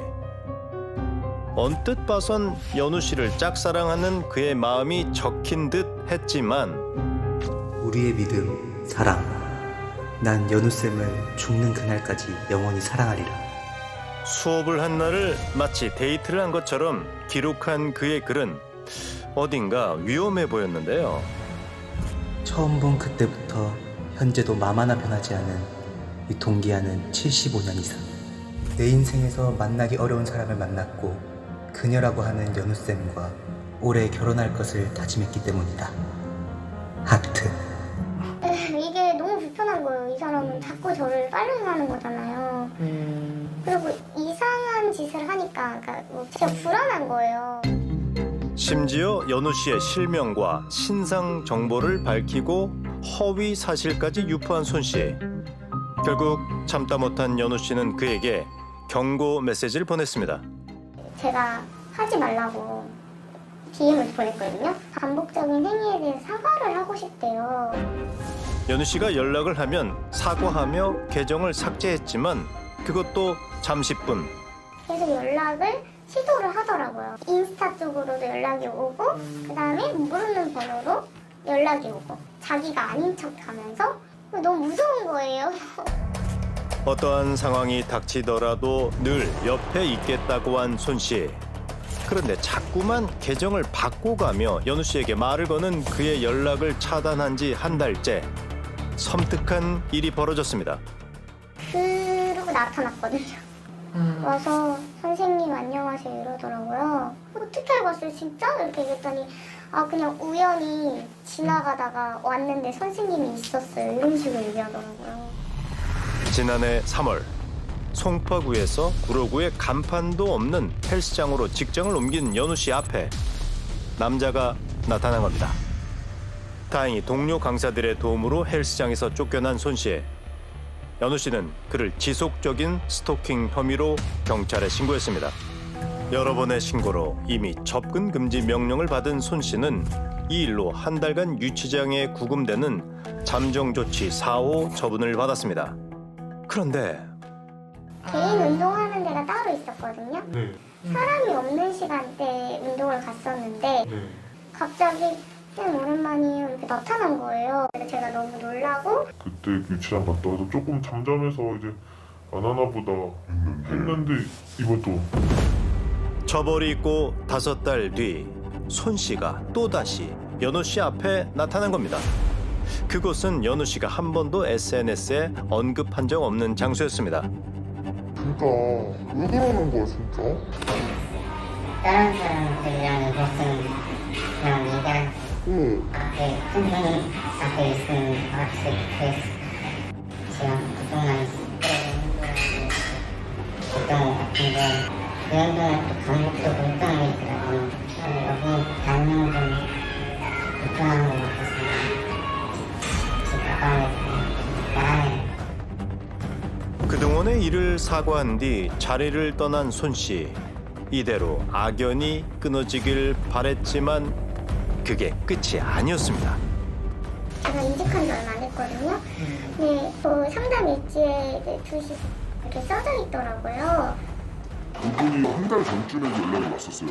한 달 전? 네, 계속 3번, 4번 전화가 연달아 와서 급한 전화인 줄 알고 여보세요 그러니까 상담 전화더라고요. 그래가지고 뭐 거기 뭐 스트레스냐 상담 받으러 가고 싶다 그러면서 방문하진 않아요. 방문하진 않았는데 한 달 정도 후에 또 똑같은 패턴으로 섭 중이었는데 또 한 2-3번 연달아 연락이 와서 여보세요 받으니까 그때 그 목소리가 똑같은 거죠. 의아한 손님이었답니다. 몇 번이고 상담 예약은 했지만 정작 헬스장에 나타나진 않은 남자. 그는 손 씨였습니다.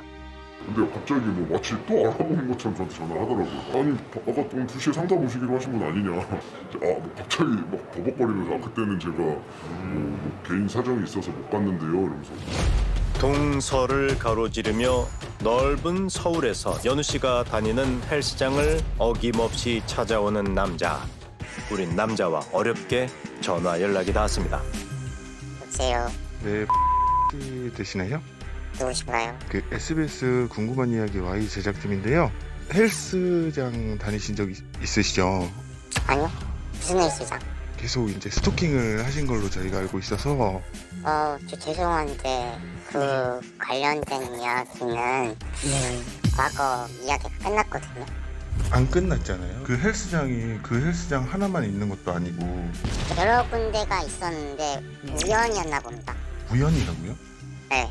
찾아갔다기보다는 헬스장을 등록하기 위해서 갔을 뿐인데 네. 트레이너가 계셨네요. 우연이랍니다. 운동을 하기 위해 헬스장을 알아봤는데 그때마다 공교롭게 연우 씨가 있었다는 겁니다. 모든 게 지난 일이라는데요. 우연히 계속 반복됐던 거잖아요. 그 스토킹이라고요? 스토킹을 하고 있다라고 하는 게 그게 억울하세요? 더 이상 다시 그쪽에 트레이너님 계신지 몰라가지고 지금 전화 안 하고 있습니다. 야, 앞으로 그러면은 그 헬스장에는 전화 안 하실 겁니까? 당연히 안 하는 거 아닙니까? 좀 그런 쓰레기 같은 만나고 싶은데요. 네. 기분 나쁩니다. 왜 제 여자친구 있어요? 지금 현재 만나고 계시는 분이 있으세요? 있습니다. 네. 여자친구 있다고. 뭐 하는 거야? 이어지는 질문에 갑자기 연우 씨를 향한 욕설을 내뱉고 전화를 끊은 손 씨. 전문가는 법의 처분을 받은 뒤에도 연우 씨의 주변을 맴도는 손 씨에겐 몇 가지 특징이 있다고 지적합니다. 자존감이 낮은 거죠. 내가 지금까지 살아오면서 여성과의 어떤 그 관계에 있어서 이런 호감과 친절을 받아본 적이 없다. 그러니 저 여성은 내가 지금까지 이 나이까지 꿈에 그리던 이상형이다. 본인이 나름대로 규정을 해버린 거예요. 결과적으로는 지금 어떤 단계까지 갔냐면 그 여성에 대해서는 이제 해코지를 하는 단계까지 간 거죠. 사생활을 훔쳐본 남성에 대해서도 정보통신법 위반 혐의로 불구속 수사를 하면서 피해자가 불안을 호소하고 있습니다. 스토킹 범죄 처벌법이 시행된 지도 1년 4개월. 하지만 여전히 혐의가 인정된 가해자의 유치장 유치가 기각되거나 실형을 받더라도 처벌은 집행유예 또는 1년형에 그치는 경우가 대부분입니다. 이런 상황에서 손 씨를 막을 수 있는 방법은 대체 뭘까? 지금 이자의 머릿속에서는 3년 동안 사귄 거예요. 임시조치까지 받았던 자가 이제는 그 임시조치를 받고 나니까 이름을 바꿔가면서 찾아오지는 않으면서 계속 접근한다는 거죠. 좀 학습이 된 것 같아요. 그래서 이게 무섭고 소름이 끼치는 거고요. 정식으로 고소하고 수사 진행하면 스토킹 범죄로 처벌받게 되고요. 3년 이하의 징역 또는 3천만 원 이하의 벌금에 처하게 되는 거예요. 연락을 하지 않겠다는 손 씨의 말에도 연우 씨는 여전히 두렵고 불안하기만 합니다. 저한테 왜 이러는지 정말 모르겠어요. 지켜보는 거예요, 계속. 제가 하는 거를. 근데 어디서 이제 보는지는 모르겠는데. 좀 불안하죠. 아무래도 누나가 또 아무래도 공황장애 있다 보니까 저는 발작하고 울고 맨날 그런 거 많이 받게 진짜 마음이 너무 아프거든요. 근데 항상 가방 들고 다니는데 솔직히 그 가방 안에 뭐가 들었는지 정말 불안해요. 이번엔 정말 손 씨와의 악연이 끝난 걸까요? 연우 씨는 어떻게 스스로를 지켜야 할까요? 한 남자 때문에 모든 일상이 무너졌습니다. 연우 씨를 고통스럽게 하는 그 사람, 자신의 감정이 사랑이라 말한 그 남자는 끔찍한 스토킹 범죄의 가해자입니다. 지금 이렇게 전화 받는 것 자체가 기분 나빠요. 왜 끝난 이야기를 계속 반복적으로 이야기를 하는지. 치과에 근무하는 유미 씨는 그때 수상한 편지를 지금도 잊을 수가 없습니다. 보통은 막 나쁘고 짓서밖에 없는데 자필로 쓴 흰색 편지가 온 거예요. 느낌이 너무 싸하더라고요. 그래서 보니까 취소. 보통은 구치소에서 막 편지를 받을 일이 없잖아요. 엄청 겁나가지고 원장님한테 바로 갖다 드렸어요. 구치소에서 보낸 편지의 발신자는 수감번호 9758이었습니다. 편지를 전달받은 이수진 원장은 충격과 공포에 그대로 얼어붙어 버렸다는데요. 이게 그 사람 편지예요? 네, 너무 끔찍해서 저는 제대로 읽기가 어렵더라고요. 욕설과 인신공격이 가득한 편지엔 수단과 방법을 가리지 않고 살해하겠다는 섬뜩한 말을 무려 7차례 반복했는데요. 끔찍한 살인 예고 편지를 보낸 수감번호 9758. 이 사람 대체 누굴까? 저는 그 남자 누군지도 몰라요. 저를 팔로우하고 있는 분이 한 15만 명 정도 되니까 그냥 그 중에 하나라고 신경을 안 쓰고 있었어요. 안녕하세요. 치과의사 이수진이에요.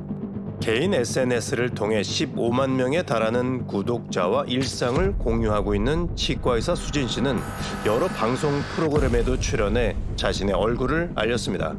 그래서인지 일면식도 없는 사람들에게 메시지를 받는 게 일상이라는 그녀. 하지만 재작년 11월에 온 박 씨의 연락은 어딘가 조금 이상했답니다. 그가 수진 씨를 여보라고 부르며 메시지를 보낸 건데요. DM을 나중에 다 모아서 읽어보니까 연인이나 부부처럼 저를 부르고 있더라고요. 당혹스러운 메시지에 별다른 답장을 하지 않고 무응답으로 일관했다는 수진 씨. 그런데 얼마 후 그의 태도가 달라졌다고 합니다. 여보야, 지금 인내력 테스트해? 내 방식대로 해봐. 내일은 숨어서 기다렸다가 따라가리다. 왜 답장을 하지 않냐며 집요한 집착과 협박을 시작한 겁니다. 그러던 어느 날 저희 딸이랑 제주도 여행 가는데 그때 DM에 갑자기 공항 사진을 캡처해서 저한테 DM으로 보내고 조폭을 풀겠다, 아킬레스건을 끊겠다 그러니까 그때부터는 이거 뭐지? 약간 이렇게 된 거죠. 어디든 따라가겠다며 실제 공항 사진을 찍어 보낸 남자.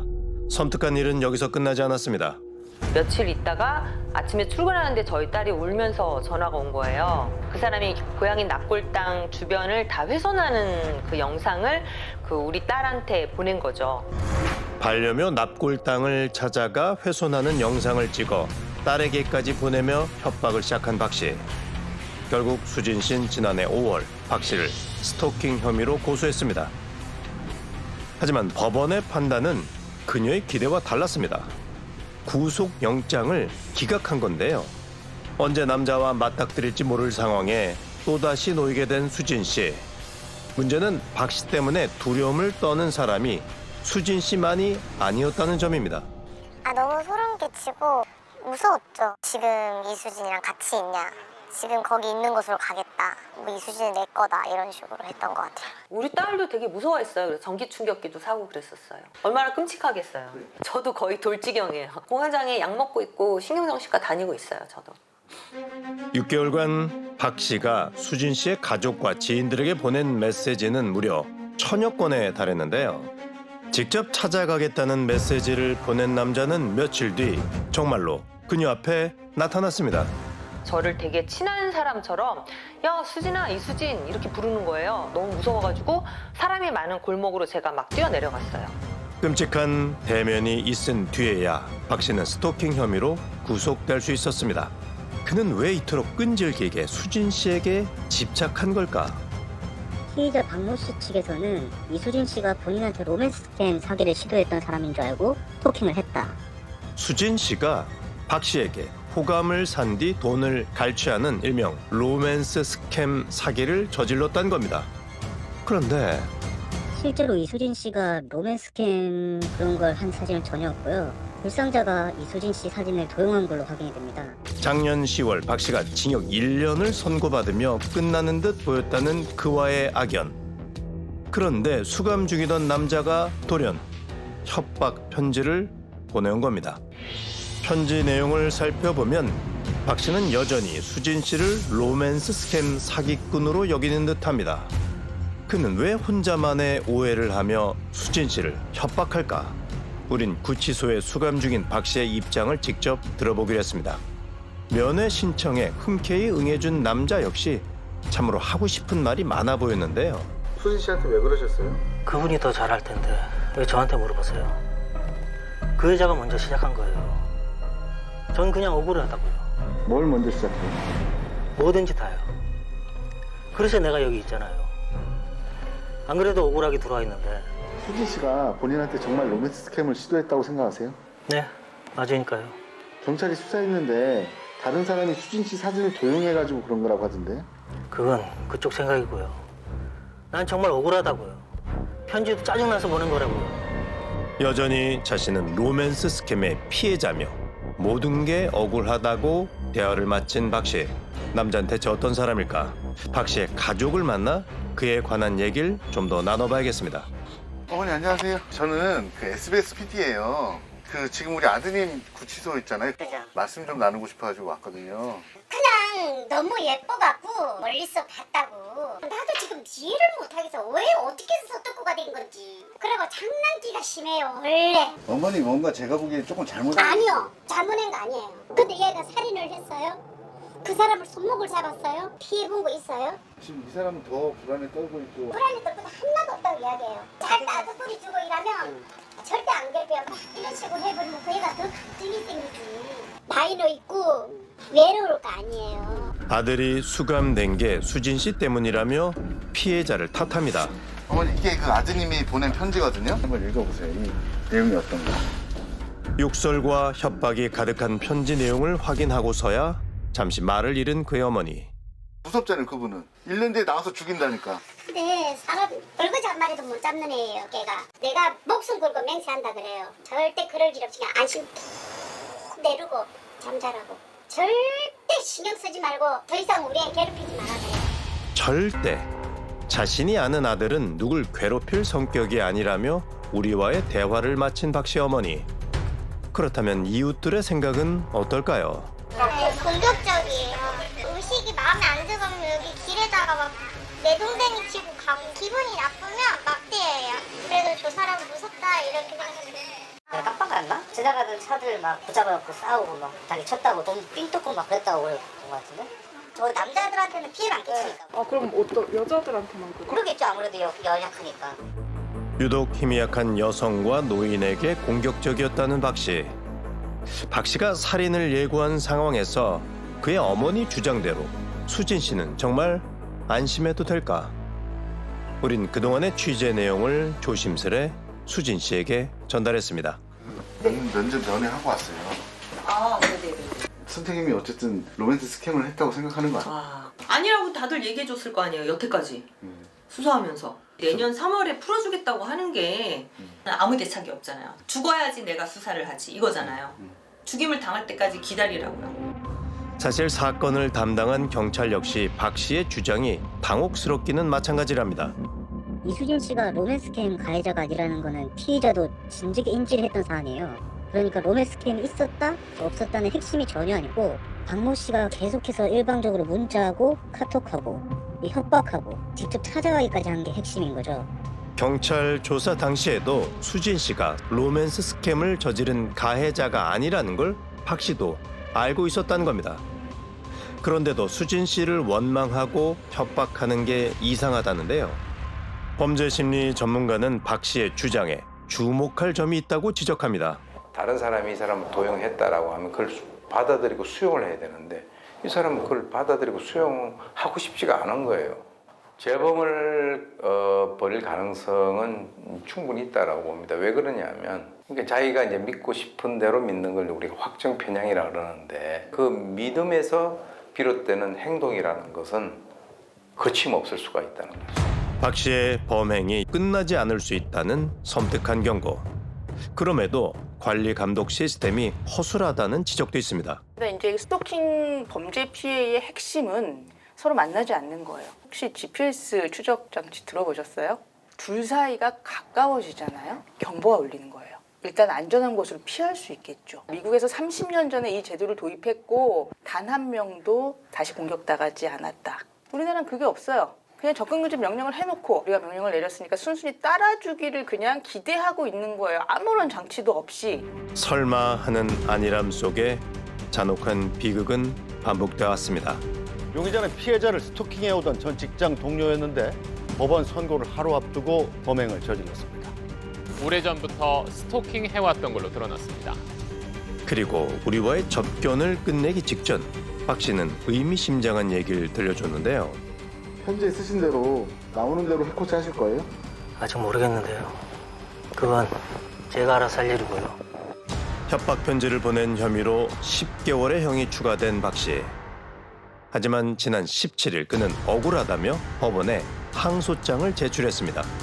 네, 보출소 할 텐데 그러면은 말한 거를 그대로 실행하는 사람이니까 정말로 찾아와서 죽이려고 할 거 아니에요. 저는 정말 살고 싶고요. 그리고 제 딸의 목숨을 꼭 지키고 싶어요. 박 씨는 이미 잔혹한 살인을 예고했습니다. 그렇다면 끔찍한 범행을 막을 방법은 대체 뭘까요? 비극을 막을 사람은 과연 누구여야 할까요? 더 늦기 전에 그 답을 찾아야만 합니다. 박 씨의 출소 예정일은 내년 3월입니다.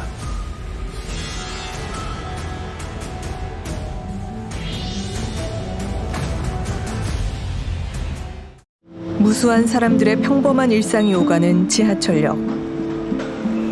하지만 이제 이곳은 누군가에겐 잊으려 해도 잊을 수 없는 가슴 아픈 장소가 되고 말았습니다.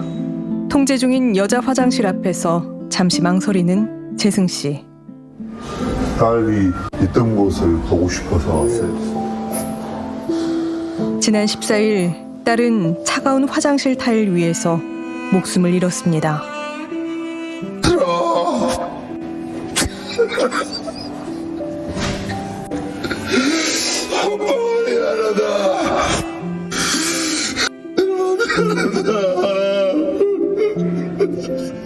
너무도 짧은 생을 살다 간 딸은 살갑고 밝았던 28살의 미나 씨였습니다. 2018년 서울교통공사에 입사한 뒤 언제나 친절하고 성실하게 일했던 딸 미나 씨. 그녀는 그날도 평소와 다름없이 시설물 점검 순찰을 하고 있었습니다. 누구도 예상치 못한 사건이 벌어진 건 오후 9시 무렵. 황급히 지하철역으로 뛰어들어간 경찰들이 잠시 뒤 한 남자를 체포해 연행합니다. 신고는 이제 거기 여자 화장실에 비상벨 있잖아요. 그걸로 이제 여자 화장실에 남자가 들어왔다. 경찰관들 다 이제 빨리 신속하게 출동을 했고, 제가 봤을 때는 이제 수갑 채우고 그다음에 크게 저항을 하지 않았어요. 체념한 느낌이었고. 괴한의 흉기에 찔린 뒤 재빨리 비상벨을 눌러 범인은 검거됐지만 끝내 목숨을 잃은 미나 씨. 그저 성실히 일터에서 일을 하고 있었을 뿐인 미나 씨는 왜 죽음을 맞은 걸까? 아마도 그 답을 알고 있을 사람은 단 한 사람. 잔혹한 범행을 저지른 전주환일 겁니다. 왜 범행했습니까? 정말 죄송합니다.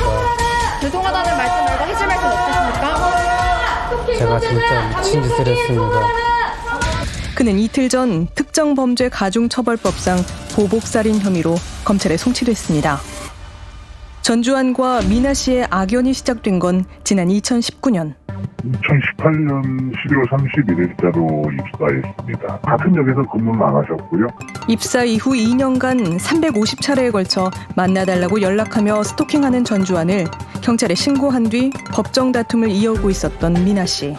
부모한테 말을 안 하고 그냥 다녔고, 법적 대응하는 것도 지가 변호사 받아 대응하고, 직장 다니면서 얼마나 모든 것이 어려웠겠어요. 처벌을 받기 바라며 합의를 하지 않은 채 홀로 꿋꿋이 싸웠던 미나 씨.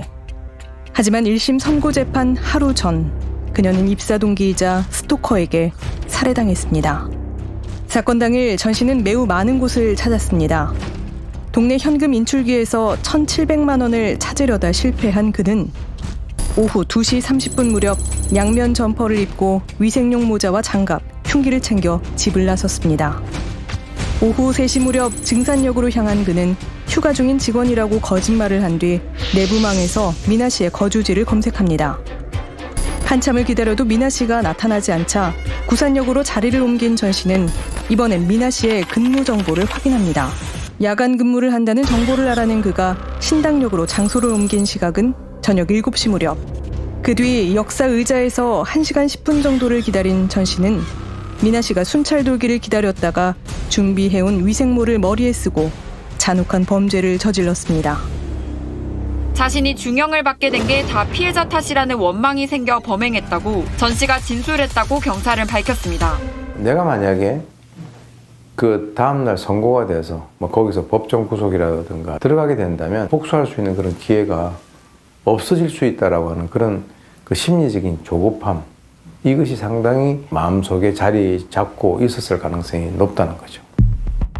서울교통공사에 입사하기 전에는 회계사를 꿈꿨던 전 씨.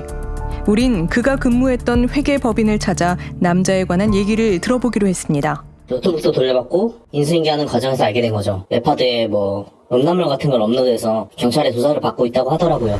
그 무렵 전 직장 관계자는 전 씨가 택시기사를 폭행해 경찰에 입건된 적이 있다는 사실도 알게 됐다고 합니다. 결격 사유에는 형을 받거나 수형 받거나 금지치상자나 파산이나 그런 선고를 받은 내용이 있거나 징역에서 자격정지 이런 이상 것들만 저희들한테 와요. 2018년도에는 그런 것들이 있더라도 우리들한테 통보가 안 돼요. 딸이 직장에서, 그것도 이토록 사람들이 많은 지하철역에서 숨졌다는 사실에 또 한 번 말문이 막힙니다. 이 시간에도 이렇게 사람이 많이 있는 아니 이렇게 사람이 많은데 어떻게 그런 짓을 진짜 그런 짓을 할 수가 없네. 그를 기억하는 사람들은 더 있었습니다. 약간 그런 게 있었던 것 같네요. 강약약감 그런 친구들한테는 되게 유하고 성격 좋고 그런 게 있는데 조금 이제 약한 친구들한테는 또 거기서 또 약간 강한 모습이 좀 있던 것 같은 게 있다. 뭔가 약간 욱하고 이런 게 있기는 했었거든요. 장난치다가도 갑자기 흥분해가지고 이렇게 좀 싸우고. 약자에게 강하고 충동적인 성격의 소유자였다는 전주환. 서글서글한 인상 속에 가려진 그의 진짜 얼굴은 대체 뭘까? 2년 동안 스토킹 피해를 입었고 몇 시에 어디서 기다리겠다, 어디로 찾아가겠다 이러한 내용은 있었고 피해자가 응했던 것은 더 이상 연락하지 말아주시오 뿐이었습니다. 그가 2019년 11월부터 2년간 연락한 횟수는 모두 350차례였습니다. 결국 지난해 10월 7일 전 씨를 불법 촬영과 협박 혐의로 고소한 미나 씨. 경찰의 긴급 체포가 이뤄졌지만 구속영장은 법원에서 기각됐습니다. 주거가 일정하고 증거인멸과 도주 우려가 없다는 게 그 이유였습니다. 미나 씨는 지난 1월 27일 스토킹 처벌법 위반 혐의로 2차 고소를 했습니다. 하지만 이번에도 구속은 이뤄지지 않았습니다. 하지만 이 무렵 전주환에겐 불구속 수사를 받는 상황조차 반갑지 않았던 모양입니다. 한 2월달인가 3월달인가 자기가 여기 처음 이사 왔을 때부터 나는 그때는 그냥 결혼은 집에 가서 맨날 술 먹나 하고 어쨌든 한 번씩은 좀 머리 있잖아요. 3일씩 안 감고 기름기 낄 정도로 하고 다니고. 늘 술만 마시며 시간을 보냈다는 전 씨. 지난 7월 2개의 사건이 병합된 뒤 그는 수차례 미나 씨에게 합의를 요청해왔다고 합니다. 하지만 피고인은 합의 시도에 있어서 진심으로 반성하는 척도 하지 않는다고 생각했습니다. 마지막 공판 기일을 마치고 해정하는 저에게 사과 편지를 전달하고 싶다고만 이야기했을 뿐 그때부터 판결 선고까지 저에게 온 연락은 아무것도 없었습니다. 지난 8월 18일 징역 9년을 구형받은 결심 공판에서 사과 편지를 전하고 싶다는 말을 한 뒤 같은 날 미나 씨의 근무지와 근무 일정을 알아내기 위해 증산역을 찾았던 전 씨.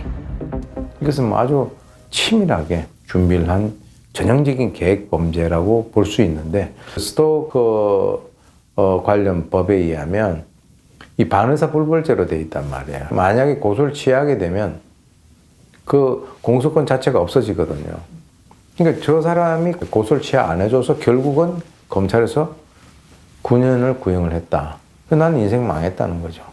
그러니까 나는 저 사람을 살해야 되겠다. 첫 번째 이제 구속영장 기각되었던 거. 그때 만약에 구속되었더라면 이런 생각하죠. 두 번째 스토킹으로 고소했을 때 그때 구속영장을 신청조차 하지 않은 것. 세 번째 사건 병합되었을 때 병합 사건이라는 것은 좀 중대하다라고 판단을 한 건데 이때 구속하지 않은 것. 그리고 네 번째 9년이 구형되었다라면 법정 구속이라는 판단을 내려서 좀 피해자를 보호하는 좀 이러한 조치를 취했어야 했는데 결국 네 가지 다 뭐냐면은 가해자 제재하지 않은 거예요. 가해자 활보하도록 그냥 풀어놓은 거. 저희가 분노를 느끼는 부분이 바로 그 지점인 거예요. 피할 수 있었다, 보호할 수 있었다, 살릴 수 있었다라는 거죠. 미나 씨가 머물렀던 장소를 떠나기 전 아버지가 딸을 향한 편지를 남겼습니다. 다음에 또 오마. 미안하다. 여전히 믿어지지 않는 딸의 죽음 앞에서 아버지가 바라는 건 단 하나입니다. 이 죽음이 헛되지 않고 우리 딸이 마지막으로 희생자가 되었으면 바람이지 다른 다른. 그렇다면 살아생전 미나 씨가 원했던 건 뭐였을까? 제가 피해자분께 마지막 공판 기일에 판사님께 하고 싶은 말이 있느냐고 물었고, 그 내용은 피고인이 저에게 절대 보복할 수 없도록 엄중한 처벌을 해주시기 바랍니다 였습니다. 보복을 할 수 없게 해달라는 그녀의 요청은 이제 이루어질 수 없습니다. 그렇다면 엄중한 처벌을 해달라는 바람은 이루어질 수 있을까요? 잔혹한 스토킹으로 인한 비극은 언제쯤 끝이 날까요? 헤아릴 수 없이 많지만 결국 단 하나인 염원이 신당역 추모 공간을 가득 채우고 있습니다. 잠깐 스쳤지만 뇌리에 깊게 박힌 사람. 진주에서 10년째 고깃집을 운영하고 있는 사장님은 그 손님을 잊을 수가 없습니다. 처음에 들어올 때 내가 올 수도 있고 하면서 그 자리에 앉았었거든요. 지난 17일 저녁 6시 무렵 가게를 찾아온 중년의 남자 손님. 곧 일행이 도착할 거라고 했지만 어찌된 영문인지 2시간 뒤에도 남자는 여전히 혼자였습니다. 가게 직원들이 식탁을 정리하던 그때 남자는 뜻밖의 요구를 해왔습니다. 3인분 혼자 다 드시고 또 누가 온다고 치우라 해놓고 다시 세팅해달라 했어. 치우라 해놔놓고 다시 세팅해달라 그러면 안 오더라고 외국으로. 그날 남자가 애타게 기다렸던 사람은 변호사 수영 씨였습니다. 그냥 손이 막 벌벌 떨리면서 이거 어떻게 해야 되지 하는 생각이 들더라고요. 제가 뭐 멘탈이 약한 편은 아니라서 좀 웬만하면은 뭐 무섭다거나 그런 건 아닌데 그때는 좀 진짜 불안했어요. 고깃집에 방문하기 며칠 전 남자는 수영 씨에게 편지 한 통을 남겼습니다. 고백이라는 두 글자로 시작하는 장문의 편지는 서로가 숙명이니 청혼을 받아달라는 내용으로 끝납니다. 또 사귀자는 식으로 문자를 계속 보내더라고요. 연락을 원하지 않는다 이렇게 보냈죠. 그러니까 그 다음에 이제 저희 사무실 앞에 차가 세워져 있고 밤샜고 그 다음 날에도 그렇게 세워져 있는 거예요. 심지어 수영 씨가 자리를 비운 사이 그녀의 사무실에 몰래 들어간 적도 있다는 남자. 계속 전화 오시고 찾아오시고 사무실이 좀 분위기 안 좋거든요. 만나도 쳤어요.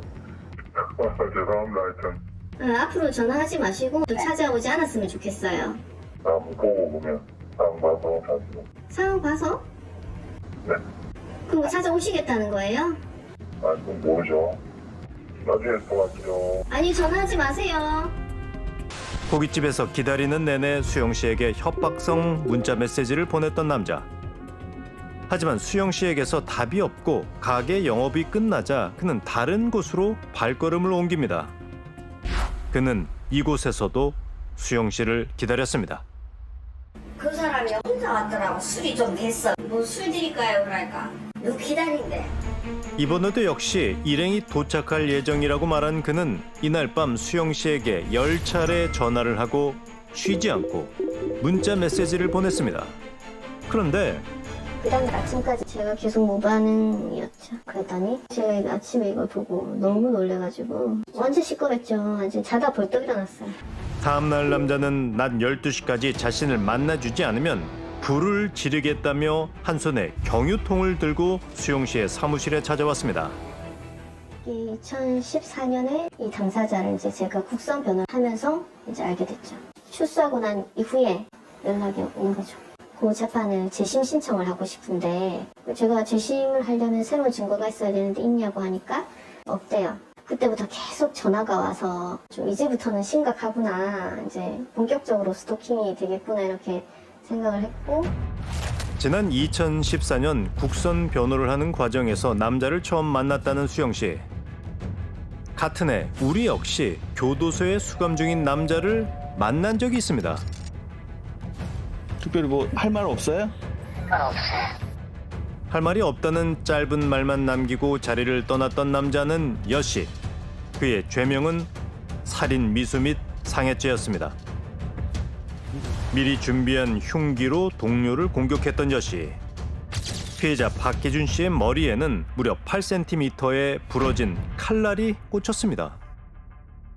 1년 사무소 사장한테 이야기를 했다고 하더라고. 나는 그런 적도 없고 딱 3일 같이 일했는데 이런 게 해보니까 나도 황당하더라고 진짜. 이 사건으로 징역 4년에 전자발찌 부착 10년형을 선고받았던 여씨. 얼마 전 남자의 출소 소식을 알게 됐다는 살인 미수 사건의 피해자 기준 씨. 저는 받아놨어요. 아이고 저놈이 나왔구나 싶었고 그 애가 나한테 왜 이래 했는가는 나 지금도 모르겠고. 영문도 모른 채 흉기에 찔렸던 그는 여전히 여씨를 떠올리는 것조차 두렵다고 합니다. 나도 솔직히 마음 편하지는 않아요. 예, 나한테. 또 어느 순간에 나한테도 또 찾아올 수도 있겠죠. 또 집에는 또 집사람하고 딸하고 밖에 없기 때문에 아무래도 불안한 감이 거의 있습니다. 여씨의 피해자는 기준 씨만이 아닙니다. 지난 2006년에도 자신의 친척에게 16차례 흉기를 휘둘러 숨지게 했던 여씨. 이토록 빨리 사회에 나올 수 있었던 이유는 뭘까? 정신감정 결과 심신미약 1억 판정이 나니 결과적으로 선처를 받은 셈인데, 그러니까 조현병의 영향으로 이 사건 당시에 사물 변별 능력이나 의사결정 능력이 미약한 상태였다, 이렇게 판단을 한 거죠. 지난해 3월에 출소한 뒤 여씨는 공장에서 근무하며 평범한 일상을 보내고 있었다고 합니다. 굉장히 성실했고 열심히였고요. 그냥 묵묵하게 일을 잘하시는 분이었고 사람들이 다 좋아했어요. 주변 사람들을 챙기고 굳은 일에도 앞장섰다는 여씨. 그가 달라진 건 2달 전이었습니다. 근데 어느 순간에부터 이제 무단 결근을 하기 시작해서 갑자기 무슨 일이 있었는지는 모르겠어요. 계속 안 나오는 사람 우리가 끌고 갈 수는 없잖아요. 취재 도중 우린 여씨의 아버지가 있는 요양병원에서 뜻밖의 얘기를 들을 수 있었습니다. 저희 요양원에 찾아오셨어요. 면회하러 왔는데 왜 면회를 안 시켜주느냐. 그래서 제가 안내를 해드렸어요. 지금은 대면 면회가 안 됩니다. 그러니까는 칼을 꺼내가지고 칼을 휘두르는 장면도 조금 있거든요. 코로나19 때문에 면회를 할 수 없다는 말에 갑자기 돌변한 여씨가 미리 챙겨온 흉기로 직원들을 위협하며 난동을 부렸다는 겁니다. 눈으로 봤을 때는 진짜 대면 안 해보셨잖아요. 대학하고 뭐고 이렇게 될 수 있는 사람이 아니거든요. 그 사람은. 신고를 받고 출동한 경찰 역시 그때를 또렷이 기억하고 있습니다. 아버지 면회를 가면서 식칼을 안에 들고 왔는가. 그래가지고 이거 입으시겠다고. 그냥 72시간. 그런데 공격성이 높고 위험해 보이는 여씨는 어떻게 이렇게 빨리 태어날 수 있었을까? 그거에 이어서 뭐 행정임원이라든지 이런 절차는 없었나요? 이거는 우리가 시키려고 했는데 의사가 뭐 주인적 이상을 따로 받았나요? 현장에 있었던 모든 사람이 공포를 느꼈지만 병원 측에서 여씨에겐 아무 문제가 없다고 진단했다는 겁니다. 이게 환자만나 할 정도로 아주 논리적이고 자기가 주장 정확하고 또렷하니까 전담하고 면담해보니까 특별히 증상이 없어 보여서 병원을 시켰다. 그 주치의 입장이거든요. 그런데 자리를 옮긴 병원 관계자는 여씨를 입원시키지 않은 진짜 이유를 조심스레 털어놨습니다. 어려움 좀 저희도 조금 있었어요. 이거는 솔직히 만약에 받는다 해도 솔직히 부담스러워요. 한 1000명과 100명 정도 있는데 저 환자를 수용해서 90명이 위협을 당하면 그런 위험도 있잖아. 그러면 딜레마에 빠지는 거야. 오랫동안 남자를 지켜본 동네 주민들 역시 요즘 여씨는 어딘가 좀 이상했다고 합니다.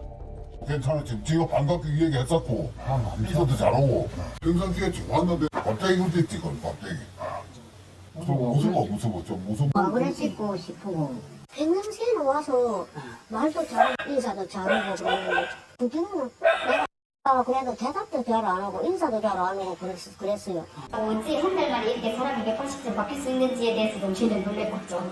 혼자 산다고 걱정이니까 찾아갔더니 보건소에서 약을 타러 가야 되는데 안 와서 문제가 발생했다고 들었거든요. 근데 요새 약을 안 먹다더라고 계속 약을 안 타간다고 보건소 아가씨들이 2번째 왔다. 그럼 약을 안 먹으려 하는데. 재범 가능성이 높지만 심신상실, 심신미약을 이유로 감형받은 여 씨가 보건소에서 지급되는 약도 먹지 않고 제대로 된 보호 관찰도 없이 일상을 지냈던 겁니다. 치료 감호 기간은 어차피 치료를 하겠죠. 근데 그 다음이 문제입니다. 정신보건센터나 이런 데서 정신질환자를 관리를 하고 모니터링을 하죠. 근데 그게 강제성이 별로 없고요. 또 그게 치밀하지 않습니다. 그냥 내버려 두고 있거든요. 치료 감호가 끝나고 바로 연결해서 그런 치료를 할 수 있는 시스템을 만들어야죠. 결국 출소 1년 6개월 만에 여 씨는 또다시 스토킹과 특수 협박 등의 혐의로 검찰에 송치됐습니다. 혹시 범죄 사실 인정하세요? 피해자분한테 하고 싶은 말씀 없으세요? 약은 제대로 드신 거 맞아요? 순순히 범행 사실을 인정한 여 씨. 이번에 그는 얼마 뒤 돌아오게 될까요? 이거는 방금 보게 되었습니다. 칼을 찔렀을 때 치명상을 입지 않도록 어느 정도 막아주는 조끼. 허술한 관리 시스템 속에서 수영 씨를 지킬 수 있는 건 오직 수영 씨뿐입니다. 어떤 범죄든 범죄 피해자들이 뭐 잘못을 해서 범죄 피해를 당하는 게 아니지 않습니까? 결국엔 큰 사고가 일어날 것 같은데 그러면 또 어쨌든 한 명 희생될 수밖에 없잖아요. 비극은 이미 예고돼 있습니다. 이를 막을 책임은 누구에게 있을까요? 책임자는 어떤 방법을 찾아야 할까요? 아무래도 그 답을 찾는 일을 서둘러야 할 것 같습니다.